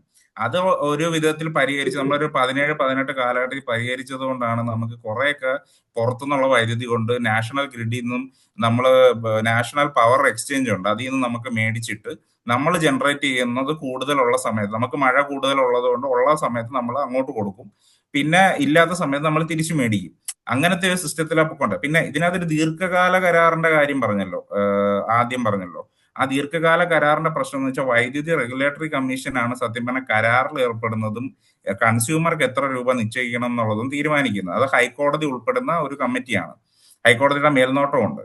അതൊരു ക്വാസി ജുഡീഷ്യൽ എന്ന് പറയുന്ന ഒരു സംവിധാനമാണ്. അവിടെ കക്ഷി രാഷ്ട്രീയത്തിന് അതീതമായിട്ട് അവിടെ അവരുടെ അപ്രൂവൽ ഉണ്ടെങ്കിൽ മാത്രമേ KSEBക്ക് ഒരു ഇഞ്ച് അനങ്ങാൻ പറ്റൂ എങ്ങോട്ട് വേണമെങ്കിലും. അപ്പൊ അതുകൊണ്ട് അന്ന് സംഭവിച്ചതെന്ന് വെച്ചാൽ ഇതിന്റെ റെഗുലേറ്ററി കുറെ ലാപ്സുകൾ വന്നു. ഈ നിരക്ക് നിശ്ചയിക്കുന്നതിലും ബേസിക് ആയിട്ട് കുറച്ച് കാര്യങ്ങൾ പാലിച്ചില്ല. ഇത് എടുപിടി എന്ന് പറഞ്ഞ എടുത്ത ഒരു ദീർഘകാല കരാറായിരുന്നു എന്നതുകൊണ്ടാണ് അന്ന് റെഗുലേറ്ററി കമ്മീഷൻ കത്രിക വെച്ചാണ് അത് മുടങ്ങിയത്. പിന്നീട് നമ്മൾ ബാലൻസ് ചെയ്ത് പോയത് ഈ പലപ്പോഴായിട്ടുള്ള ഫ്ലക്ച്വേഷൻസ് അനുസരിച്ചിട്ടുള്ള ക്രൂഡ് ഓയിലിന് വില മാറുന്നത് പോലെ വൈദ്യുതിക്ക് വില മാറിക്കൊണ്ടിരിക്കുകയാണ് രാജ്യത്ത് എല്ലാ ദിവസവും. അതിൽ നിന്ന് ഇങ്ങനെ അഡ്ജസ്റ്റ് ചെയ്താണ് നമ്മൾ മേടിച്ചുകൊണ്ടിരുന്നത്. പിന്നെ KSEBക്ക് ഈ പറഞ്ഞ പോലെ വലിയ കൺസ്യൂമേഴ്സ് വളരെ ഇമ്പോർട്ടന്റ് ആണ്. കാരണം അവരുടെ നിന്നാണ് 15 രൂപയ്ക്ക് യൂണിറ്റിന് നമ്മൾ വൈദ്യുതി വിൽക്കുന്നത്. അവർക്ക് ഒരു നാട്ടിലൊരു കട തുടങ്ങണമെങ്കിൽ മിനിമം 8 രൂപയാണ് നമ്മൾ യൂണിറ്റിന് കൊടുക്കേണ്ടത്. അതേസമയം വീടിന് നമ്മൾ മേടിക്കുന്നത് 2.80 മുതൽ ഒരു 7 രൂപ 8 രൂപ മാക്സിമം ഒരു വീടിന്റെ ടെലിസ്കോപ്പിക് സ്ലാബിൽ വരുന്നുള്ളൂ. അതായത് നമ്മളിപ്പോൾ 500 യൂണിറ്റ് യൂസ് ചെയ്യുമ്പോൾ 500 യൂണിറ്റിനും 8 രൂപ വെച്ച് കൊടുക്കണം. അങ്ങനെയാണ് അവർ അതിൽ നിന്ന് ലാഭം കണ്ടെത്തുന്നത്. പക്ഷെ ഷോപ്പുകൾ അങ്ങനല്ല, നേരെ അപ്ഫ്രണ്ട് 8 രൂപ 15 രൂപ 20 രൂപയൊക്കെ വെച്ചിട്ട് മേടിക്കുന്ന കറണ്ട് ഉപയോഗിക്കുന്ന സ്ഥാപനങ്ങൾ നമ്മുടെ നാട്ടിലുണ്ട്. അപ്പൊ അവയില്ലാതെ KSEBക്ക് ഒരു സർവൈവൽ സാധ്യമല്ല. KSEB എന്ന് പറയുന്ന ഒരു പൊതുമേഖല ഇൻഫ്രാസ്ട്രക്ചർ ഇവിടെ ഇല്ല എന്നുണ്ടെങ്കിൽ ഇങ്ങനെ നമുക്ക് വളരെ മൈക്രോ ആയിട്ട് സോളാറിനെ ഡിപ്പെൻഡ് ചെയ്യാനും പറ്റത്തില്ല. അതിനകത്തുള്ള പ്രശ്നങ്ങൾ ഈ സ്റ്റോറേജിന്റെ പ്രശ്നങ്ങൾ വരും, സർവീസിന്റെ പ്രശ്നങ്ങൾ വരും. പിന്നെ ഇതെന്ന് പറഞ്ഞാൽ ഒന്നേന്ന് നമ്മളൊരു വീണ്ടും ഒരു KSEBയുടെ ഇൻഫ്രാസ്ട്രക്ചർ എന്ന് പറയുന്നത് നമുക്ക് ബ്രിട്ടീഷുകാരും തിരുവിതാംകൂർ ഭരിച്ചിരുന്ന കാലം തൊട്ടേ ഉള്ള ഇൻഫ്രാസ്ട്രക്ചറാണ് നമുക്കുള്ളത്. അതെല്ലാം ഉടച്ചു വാർത്ത് വീണ്ടും ഒന്നേന്ന് തുടങ്ങുന്ന പോലെ ആയിരിക്കും ഈ സോളാറിലേക്കുള്ള മാറ്റം. അത് പെട്ടെന്നൊരു മാറ്റമല്ല. പിന്നെ ഇതിന്റെ ഒരു മെയിൻ സീൻ എന്ന് പറഞ്ഞു കഴിഞ്ഞാൽ ഇതിനകത്തുള്ള, അതായത് ഉപഭോഗത്തിന് ഒരു നിയന്ത്രണവും ഇല്ല. അതായത് ഇപ്പം 1 രൂപ കൊടുത്താൽ AC കിട്ടും, ഒരു 1 ലക്ഷം രൂപ കൊടുത്താൽ ഇലക്ട്രിക് കാർ ലോണിന് കിട്ടും. അതാണ് ഇവിടുത്തെ അവസ്ഥ. പക്ഷെ അതിനനുസരിച്ച് നമ്മുടെ ഗ്രിഡും അല്ലെങ്കിൽ നമ്മുടെ സപ്ലൈ ഇന്ത്യ ഒരു പവർ സർപ്ലസ് ആയിട്ടുള്ള രാജ്യമാണ്. നമുക്ക് ആവശ്യത്തിൽ കൂടുതൽ പവർ നമ്മൾ ഉൽപ്പാദിപ്പിക്കുന്നുണ്ട്. പക്ഷെ അത് വിതരണം ചെയ്യാനുള്ള ശൃംഖല വളരെ മോശമാണ്. അതുകൊണ്ടാണ് തമിഴ്നാട്ടില്, എൻ്റെ ഒരു സുഹൃത്ത് കോയമ്പത്തൂരുണ്ട്. അപ്പൊ കോയമ്പത്തൂർ എന്ന് പറഞ്ഞാൽ വ്യവസായ നഗരമാണ്. തമിഴ്നാട്ടിന്റെ, നമ്മുടെ എറണാകുളം എന്നൊക്കെ പറയുന്ന പോലെ ഒരു സ്ഥലമാണ്. പക്ഷെ എന്നാൽ പോലും അവിടെയും പവർ കട്ടുണ്ട്. ആ പവർ കട്ട് വരുന്നതിന്റെ ഉദ്ദേശം എന്ന് വെച്ചാൽ അവിടുത്തെ വിതരണ ശൃംഖല മോശമായതുകൊണ്ടാണ്. അല്ലാതെ പവർ ഇല്ലാഞ്ഞത് കൊണ്ടോ ഒപ്പിക്കാൻ പറ്റാത്തതോ ഒന്നും അല്ല. അപ്പൊ ഇതൊക്കെയാണ് ഇതിനകത്ത്. ഇപ്പം കുറെ അടിസ്ഥാനപരമായിട്ട് തന്നെ കുറെ പ്രശ്നങ്ങൾ ഇതിനകത്തുണ്ട്. ഇപ്പം വിതരണ ശൃംഖല നമ്മൾ കുറെ കൂടെ മെച്ചപ്പെടുത്തിക്കൊണ്ട് വരിക എന്നുള്ളത് മാത്രമാണ് ഇതിനകത്തുള്ള ഒരു നമുക്ക് ചെയ്യാൻ പറ്റുന്ന ഒരു കാര്യം. കാരണം കേരളത്തിനെ പോലെ ഇത്രയും തിക്കിലി, അതായത് നമ്മുടെ ഫോറസ്റ്റ് കവർ എന്ന് പറയുന്നതും നമ്മുടെ കനോപ്പി കവർ എന്ന് പറയുന്നതും മറ്റ് സംസ്ഥാനങ്ങളെ അപേക്ഷിച്ച് വളരെ അധികമാണ്. കാരണം നമ്മുടെ നിയമങ്ങൾ അത്രയ്ക്ക് ശക്തമായതുകൊണ്ട് നമുക്കിപ്പോൾ റോഡിൽ നിൽക്കുന്ന ഒരു ആൽമരം പോലും മുറിക്കണമെന്നുണ്ടെങ്കിൽ എത്ര പേരുടെ പേപ്പർ വേണമെന്ന് സാറ് രാഷ്ട്രീയത്തിൽ ഇടപെടുന്ന ഒരാളാകുമ്പോൾ അത് വ്യക്തമായിട്ട് അറിയാം. എത്ര ഓഫീസ് കയറി ഇറങ്ങിയാൽ നിങ്ങൾ പൊതുവായിട്ട് ഒരു ജംഗ്ഷനിൽ നമ്മൾ പറയാം ഭീഷണിയായിട്ടൊരു മരം നിൽക്കുന്നു, റവന്യൂ വകുപ്പ് മുറിക്കുന്നില്ല എന്നെല്ലാ ദിവസവും പണ്ട് പത്രത്തിൽ ഞാൻ വായിക്കുമായിരുന്നു. അപ്പൊ അതിന്റെ കാര്യം എന്ന് വെച്ചാൽ അതൊരു 100 പേപ്പർ പാസ്സായാലേ അത് മുറിക്കാൻ പറ്റും. അങ്ങനത്തെ ഒരു നാട്ടിൽ നമ്മൾ ജീവിക്കുമ്പോൾ ഈ കനോപ്പി കവർ അത് പൂർണ്ണമായിട്ട് ഒഴിവാക്കിക്കൊണ്ട് വൈദ്യുതിയെ നമുക്ക് ഉണ്ടാക്കാൻ ഇവിടെ ഭയങ്കര ബുദ്ധിമുട്ടാണ്. ഇതൊക്കെയാണ് ജനറൽ ആയിട്ട്. ഇത് ആരെയും മരങ്ങൾ വെട്ടി നീക്കാൻ കഴിയുകയുമില്ലല്ലോ. ഏ മരങ്ങൾ വെട്ടി നീക്കാൻ കഴിയുകയുമില്ല. അല്ല, നിങ്ങളൊന്ന് ആലോചിച്ച് നോക്ക്. ഇപ്പം കേരള സർക്കാരിന്റെ കയ്യിൽ കുറെ മിച്ചഭൂമിയുണ്ട്, പുറമ്പോക്കുണ്ട്. അവിടെ എല്ലാം മരങ്ങളും നിറഞ്ഞു നിൽക്കുന്നുണ്ട്. ഇപ്പൊ നാളെ ഒരു പ്രൊജക്ട് വരും, ഇതെല്ലാം കൂടെ വെട്ടി അങ്ങ് വെളുപ്പിച്ചിട്ട് നാളെ തൊട്ട് അവിടെ ഒരു സോളാർ പാടം അങ്ങോട്ട് സെറ്റ് ചെയ്യാൻ പോവാണെന്ന് പറഞ്ഞിട്ട് ഒരു പ്രൊജക്ട് ഇങ്ങോട്ട് വന്നാൽ മതി. ഇവിടെ പരിസ്ഥിതി സ്നേഹികളും എല്ലാം എണ്ണം കൂടെ ചാടി ഇറങ്ങും. അതിനെ അനുകൂലിക്കാനും കഴിയില്ല. അനുകൂലിക്കാനും കഴിയില്ല എന്ന് പറഞ്ഞു കഴിഞ്ഞാൽ ഇതിന് ബാലൻസ് ചെയ്യാനായിട്ട് ഇപ്പം ഞാൻ പറയാമല്ലോ, ഇപ്പം വയനാട്ടിലെ തുരങ്കപാത പോലെ വലിയ വലിയ കാടിനെ അകത്തൂടെ പോകുന്ന പ്രൊജക്ടുകൾ ഇപ്പൊ കേന്ദ്ര സർക്കാർ തന്നെ തെക്കൻ കേരളത്തിൽ കൂടെ വനമേഖലയിൽ കൂടെ ഇപ്പം 4 വരി പാത കൊണ്ടുവരുന്നുണ്ട്. ഇതിനെല്ലാം വെട്ടുന്ന മരങ്ങൾ പകരം വനഭൂമിയും മരങ്ങളും സർക്കാർ കോമ്പൻസേറ്റ് ചെയ്യണമെന്നാണ് ഇവിടുത്തെ നിയമം. നമ്മൾ എവിടെ കൊണ്ടിട്ട് കോമ്പൻസേറ്റ് ചെയ്യും? നമ്മൾ എത്ര സ്ഥലത്താണ് നമ്മൾ ജീവിക്കുന്നത്? എവിടെയാണ് നമ്മൾ ബിസിനസ് ചെയ്യുന്നത്? എവിടെയാണ് നമ്മൾ മാനുഫാക്ചറിങ് ചെയ്യുന്നത്? ഇതിനൊന്നും ഒന്നാമത് സ്ഥലമില്ല. അപ്പം ഈ സോളാർ പോലെ ഒരുപാട് ഭൂവിസ്തൃതി വേണ്ടുന്ന പ്രൊജക്ടുകൾ നമുക്ക് ഇനി അങ്ങോട്ട് വേണമെങ്കിൽ വല്ല ഡാമിന്റെ റിസർവോയറിലൊക്കെ വേണമെങ്കിൽ മറ്റേ ഫ്ലോട്ടിംഗ് ആയിട്ടൊക്കെ ചെയ്യാന്നല്ലാതെ ഒരു സ്ഥലം ഏറ്റെടുത്ത് ഭൂമിയിൽ ചെയ്യാൻ പറ്റുമെന്ന് എനിക്ക് തോന്നുന്നില്ല. അതാണ് ഇവിടുത്തെ മെയിൻ പ്രശ്നങ്ങൾ. ഈ സോളാർ വിൽക്കാൻ വേണ്ടി പലരും പലതും പറയും. അതിപ്പോ ഞാനൊരു അഡ്വർടൈസിങ് ഏജൻസിയിൽ വർക്ക് ചെയ്തിരുന്നതുകൊണ്ട് നമ്മളും അങ്ങനെയാണ് പരസ്യം. അത് നിങ്ങൾ വെച്ചാൽ മതി, നിങ്ങളൊന്നും അറിയണ്ട. അടുത്ത ദിവസം നിങ്ങൾക്ക് കാർ മേടിക്കാം, ഇലക്ട്രിക് കാർ, ഇലക്ട്രിക് സ്കൂട്ടർ, എന്ത് വേണമെങ്കിലും നിങ്ങൾക്ക് വർക്ക് ചെയ്യിക്കാം നമ്മൾ പറയുമെങ്കിലും ഇതിന്റെ പ്രാക്ടിക്കാലിറ്റി നോക്കുമ്പോൾ ഇത് നമ്മൾ ഉദ്ദേശിക്കുന്ന പോലെ കിട്ടാൻ ഇച്ചിരി ബുദ്ധിമുട്ടാണ് ഇവിടെ. അതാണ് ഇതിനകത്ത് സോളാർ എന്ന് നമ്മളൊരു സോളാറാണ് ഒറ്റമൂലി എന്നുള്ള ഒരു വാദത്തിന് എനിക്ക് എതിര് പറയാനുള്ളത് അതാണ്. ഒരു കാര്യമുണ്ട്. ഇപ്പം ഇവിടെ എന്റെ കോളേജില് SH കഴിഞ്ഞൊരു 15 വർഷമായിട്ട് നമ്മളൊരു 20 കിലോവാട്ട്സിന്റെ ഫുൾ യൂണിറ്റ് ഉണ്ട്. അത് ഫുള്ള് സ്റ്റോറേജ് ചെയ്തിട്ടാണ് കോളേജ് കഴിഞ്ഞൊരു 10 കൊല്ലമായി ഫുൾ റൺ ചെയ്തോണ്ടിരിക്കുന്നത്. നമുക്ക് ഇലക്ട്രിസിറ്റി കറണ്ട് ബില്ലില്ല. ഇത് പോസിബിൾ ആണ് അതുപോലത്തെ ഒരു സ്പേസിൽ. പോസിബിൾ ആണ്. പക്ഷേ നമ്മുടെ പ്രശ്നം എന്ന് വെച്ചാൽ സർക്കാർ സ്ഥാപനങ്ങള് കൂടുതലും കേന്ദ്ര ഫണ്ടിനെ പ്രതീക്ഷിച്ചിരിക്കുന്ന കുറെ സ്ഥാപനങ്ങളുണ്ട്. പിന്നെ ഉള്ളതെന്ന് വെച്ച് കഴിഞ്ഞാൽ സ്വകാര്യ സ്ഥാപനങ്ങൾ. അവിടെ ഇപ്പം അവര് ദൈനംദിനമായിട്ട് ക്യാഷ് ഫ്ലോ മെയിൻറ്റെയിൻ ചെയ്യാന്നല്ലാതെ അവര് ഭാവിയെ കരുതിയോ അല്ലെങ്കിൽ നമുക്ക് ഇതങ്ങ് ലാഭിച്ചേക്കാന്ന് പറഞ്ഞിട്ട് ഒരു പരിപാടി ചെയ്യാൻ അവർ താല്പര്യം. ഇത് രണ്ടുമാണ് ഇവിടുത്തെ മെയിൻ. അല്ല, ഞാൻ ഒരു സാധനം കൂടെ ഇതിനകത്തൊരു സംഭവിക്കാൻ പോകുന്ന വെച്ചാൽ ഇപ്പം കാറിന്റെ ബാറ്ററി, ഇപ്പൊ 7 കിലോവാട്ടിന്റെ ബാറ്ററി ഉള്ള വണ്ടിയുടെ ഇലക്ട്രിക് വണ്ടിയുടെ വിലയൊക്കെ ഓൾമോസ്റ്റ് 10 ലക്ഷത്തിലെത്തി. That is battery will be around 5 lakhs. ആ റേഞ്ചിലോട്ട് ബാറ്ററി ആയി. ഇപ്പം പിന്നെ എന്റെ അനിയന്റെ വീട്ടിൽ കറണ്ട് ബില്ല് വന്നോണ്ടിരുന്നത് മന്ത്ലി അറൌണ്ട് 12,000 to 13,000 ആണ്. അവന്റെ വീട്ടില് മറ്റേ 3 AC സാധനങ്ങളൊക്കെ ഉള്ളതുകൊണ്ട്. അവിടെ ഇതേപോലെ നമ്മളിപ്പോ ഒരു 3 കിലോവാട്ടിന്റെ ഗ്രിഡ് കയറ്റി ഓൾമോസ്റ്റ് 3 lakhs ആയി. ബാറ്ററിയും സാധനങ്ങളും എല്ലാം കൂടെ വന്നപ്പോഴത്തേക്ക് ഒരു 6-7 lakhs അടുപ്പിച്ച് ആ പ്രോജക്റ്റ് ആയി. ബട്ട് സ്റ്റിൽ ആ ഒരു 1 ടൈം ഇൻവെസ്റ്റ്മെന്റ് കഴിയുമ്പോൾ അവന് EMI അടച്ചോണ്ടിരിക്കുന്ന പൈസ കൊണ്ട് തന്നെ കറണ്ട് ബില്ലിനേക്കാളും കുറവാണ്. അതിനകത്ത് ഇപ്പൊ ഞാൻ ഈ അടുത്ത് ഒരു വണ്ടി എടുക്കാൻ പോയ സമയത്ത് ഞാൻ ഇതൊന്ന് ആലോചിച്ചായിരുന്നു. അതായത് ഇങ്ങനെ സോളാർ വെച്ചിട്ട് അതായത് നമ്മളെ ഇലക്ട്രിക് മേടിക്കുമ്പോൾ അതേ സെയിം ഫെസിലിറ്റി ഉള്ള ഒരു വണ്ടി കിട്ടത്തില്ല. അതായത് നമുക്കിപ്പം 10 ലക്ഷം രൂപയുടെ പെട്രോൾ കാർ മേടിച്ചു കഴിഞ്ഞാൽ ഇലക്ട്രിക്കിനെ കാട്ടി സത്യം പറഞ്ഞ സ്ഥല സൗകര്യം, സസ്പെൻഷനും എല്ലാ കാര്യങ്ങളും, അതായത് അടുത്ത സെഗ്മെന്റ് വണ്ടി നമുക്ക് കിട്ടും. അതായത് ഇപ്പൊ ഉദാഹരണം പറഞ്ഞ ടിയാഗോ ഇലക്ട്രിക് മേടിക്കുന്ന കാശിന് നമുക്ക് ഇപ്പൊ വേണമെങ്കിൽ ഒരു ബലേനോ ഇറക്കാം. അപ്പൊ നമ്മളെ ബലേനോ ഇറക്കുമ്പോഴുള്ള കാര്യം എന്ന് വെച്ചാൽ മാസം നമ്മുടെ കിലോമീറ്ററിന് എത്ര രൂപ പെട്രോൾ അടിക്കണമെന്ന് മാത്രം നമ്മൾ ചിന്തിച്ചാൽ മതി. മറ്റേതെന്ന് പറഞ്ഞു കഴിഞ്ഞാൽ നമ്മൾ 2 കാർ മേടിക്കുന്ന കാശായി ഒരു സോളാർ സെറ്റ് ചെയ്ത് അതിന്റെ സ്റ്റോറേജും സെറ്റ് ചെയ്ത് പിന്നെ ഈ ടിയാഗോയ്ക്കും കൂടെ ഫണ്ട് ചെയ്യുമ്പോഴത്തേനും. അപ്പൊ അങ്ങനെ നോക്കുമ്പോൾ ഇത് ശരിയാണ്. ഒരു 15 വർഷം ഇത് ഉപയോഗിക്കുന്ന ആൾക്ക് ലൈഫ് ടൈം ആയിട്ട് കാൽക്കുലേറ്റ് ചെയ്യുമ്പോൾ ഇത് നല്ല ലാഭമൊക്കെ തന്നെയാണ്. പക്ഷേ ദൈനംദിന കാര്യങ്ങൾ നോക്കുന്ന ഒരാൾക്ക് അല്ലെങ്കിൽ ബിസിനസ് ചെയ്യുന്ന ഒരാൾക്ക് ചിലപ്പോൾ ഇന്ന് ചെയ്യുന്ന പോലെ നാളെ കാണത്തില്ല.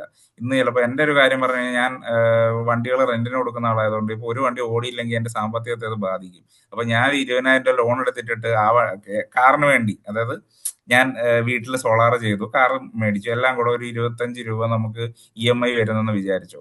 നമ്മൾ പെട്രോൾ കാർ ആണെന്നുണ്ടെങ്കിൽ പെട്രോൾ അടിച്ചില്ലെങ്കിൽ വണ്ടി ഓടത്തില്ല, ആ കാശ് നമ്മുടെ കയ്യിലിരിക്കും. പക്ഷെ ഇത് നമുക്ക് അടച്ചേ മതിയാവുള്ളൂ. അത് ഇങ്ങനെയൊക്കെയുള്ള അല്ല ഞാൻ പറഞ്ഞു, ഇങ്ങനെയൊക്കെയുള്ള നമ്മളൊരു മൈക്രോ ഹൗസ് ഹോൾഡ് ഫൈനാൻഷ്യൽ നോക്കുമ്പോൾ ഇങ്ങനത്തെ വിഷയങ്ങൾ അതിനകത്ത് വരും. അപ്പൊ അതാണ് നമ്മൾ പറഞ്ഞത്, നമ്മളെപ്പോഴും ഒരു സേഫ് ആയിട്ടിരിക്കുക എന്നുള്ളതാണ് നമ്മൾ എപ്പോഴും ബിസിനസ്സിലായാലും ജീവിതത്തിലായാലും ശ്രദ്ധിക്കുന്നത്. അപ്പൊ നമ്മൾ എന്താ ചെയ്യുന്നത്, ഇപ്പൊ കിട്ടുന്ന സോഴ്സുകൾ ആവശ്യം ഉണ്ടെങ്കിൽ മേടിച്ച് ഉപയോഗിക്കുക, ആവശ്യമില്ലെങ്കിൽ ഉപയോഗിക്കേണ്ട. അല്ലാതെ നമ്മള് ഭാവിയെ കണ്ടുകൊണ്ടും വലിയൊരു 15 വർഷം കൊണ്ട് നമുക്ക് ലാഭം ഉണ്ടാവുമെന്ന് കരുതി ഇപ്പോഴേ നമ്മളൊരു ലോണും കാര്യങ്ങളും എടുത്തു വെച്ചിട്ട് അത് അടച്ചു പോകുന്നത് പലർക്കും ഒരു ബുദ്ധിമുട്ടാണ്. അവിടെയാണ് ഒരു പൊതുമേഖലാ കറണ്ട് കമ്പനിയുടെ പ്രസക്തി വരുന്നത്. കാരണം നമുക്ക് ഒരു ഇലക്ട്രിക് പോസ്റ്റ് പോലും ഒരു സാധാരണ കുടുംബത്തിന് ഇവിടെ അഫോർഡ് ചെയ്യാൻ പറ്റത്തില്ല. പക്ഷെ KSEB അവർക്ക് വേണ്ടിയിട്ട് ആവശ്യത്തിന് പോസ്റ്റുകൾ ഇട്ട് കൊടുക്കും. അതായത് സാധാരണ ഒരു കൺസ്യൂമറിന് 1000 രൂപ കൊടുത്തു കഴിഞ്ഞാൽ ഒരു കണക്ഷൻ കിട്ടും, 2000 രൂപ കൊടുത്തൊരു കണക്ഷൻ കിട്ടും. ആ കാശിന് നമുക്കൊരു പോസ്റ്റ് പോലും വെക്കാൻ പറ്റത്തില്ല. അപ്പം KSEBയുടെ ഇൻഫ്രാസ്ട്രക്ചർ പൊതുമേഖലയിൽ തന്നെ നിന്ന് ജനങ്ങൾക്ക് ഗുണപ്പെട്ടാലേ അത് മുമ്പോട്ട് പോകത്തുള്ളൂ. അപ്പൊ അങ്ങനെയൊക്കെയുള്ള കുറെ ഇങ്ങനെ നമ്മൾ പറഞ്ഞു പോകുമ്പോൾ മണിക്കൂറുകൾ എടുക്കുന്ന കുറെ കാര്യങ്ങൾ ഇതിനകത്തുണ്ട്. അതുകൊണ്ടാണ് ആ പറഞ്ഞ ഉദ്യോഗസ്ഥര് വളഞ്ഞു ചുറ്റി സംസാരിക്കുന്നു എന്നുള്ളതിന്റെ കാര്യം. ഇപ്പൊ ഞാൻ തന്നെ, എനിക്ക് ഇതിനകത്ത് അടിസ്ഥാനപരമായിട്ടൊരു ടെക്നിക്കൽ യോഗ്യത ഇല്ലാത്തൊരു വ്യക്തിയാണ്. KSEBയുടെ നമ്മൾ ബില്ലടയ്ക്കാൻ പോയ പരിചയം മാത്രമേ ഉള്ളൂ. പക്ഷെ ഞാൻ തന്നെ ഇത്രയും പറയുമ്പോഴത്തേനും അവർക്ക് എന്തോരം പറയാനുണ്ടാവും. അപ്പൊ അതാണ് അതിനകത്ത്. അപ്പൊ അതും കൂടെ നമ്മൾ കേൾക്കണം, അല്ലാതെ നമ്മളെ അല്ലേ നമ്മളത് കേൾക്കണം. ഇങ്ങനെയുള്ള വ്യത്യസ്ത അഭിപ്രായങ്ങളാണ് കൺസ്യൂമേഴ്സിനിടയിൽ തന്നെ ഉള്ളത്. ഈ പറയുന്ന സോളാറിനെ സംബന്ധിക്കുന്നത് ഗ്രിഡിൽ കൊടുത്തു കഴിഞ്ഞാൽ തിരിച്ചു മേടിക്കുമ്പോൾ പൈസ കൂടുതൽ അടയ്ക്കണം, സമയത്ത് കിട്ടാതെ വരും. ഈ നെറ്റ് മീറ്ററിംഗ് എന്ന് പറയുന്ന സംഗതി അത് തന്നെ. രാത്രി നമ്മൾ കൂടുതൽ രൂപയുടെ വൈദ്യുതി നമ്മൾ മേടിച്ചിട്ട് പകല് നമ്മൾ ആവശ്യമില്ലാത്ത സമയത്ത് നമ്മൾ ഗ്രിഡിലോട്ട് കയറ്റി വിടുക. അപ്പൊ അതുകൊണ്ട് KSEBക്ക് പ്രത്യേകിച്ച് പ്രയോജനമൊന്നുമില്ല. വേണമെങ്കിൽ തിരിച്ചടയ്ക്കാം.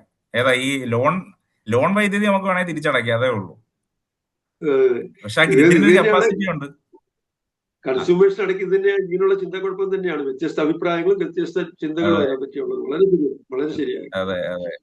അടുത്ത എടുത്തു പറയേണ്ട ഒരു വിഷയം, അംഗനവാടികളുടെ പോഷകാഹാര പദ്ധതിയിൽ സർക്കാർ പണം നൽകുന്നത് നിർത്തി. അതേപോലെ മുഖ്യമന്ത്രിയുടെ ദുരിതാശ്വാസ നിധിയിൽ നിന്നുള്ള ചികിത്സാ സഹായം നിലച്ചു. ഈ 2 പോയിന്റിനെയും ഒന്ന് അഡ്രസ് ചെയ്താൽ കൊള്ളാമെന്ന് തോന്നുന്നു. ബാലേന്ദ്രൻ സാർ, ഈ 2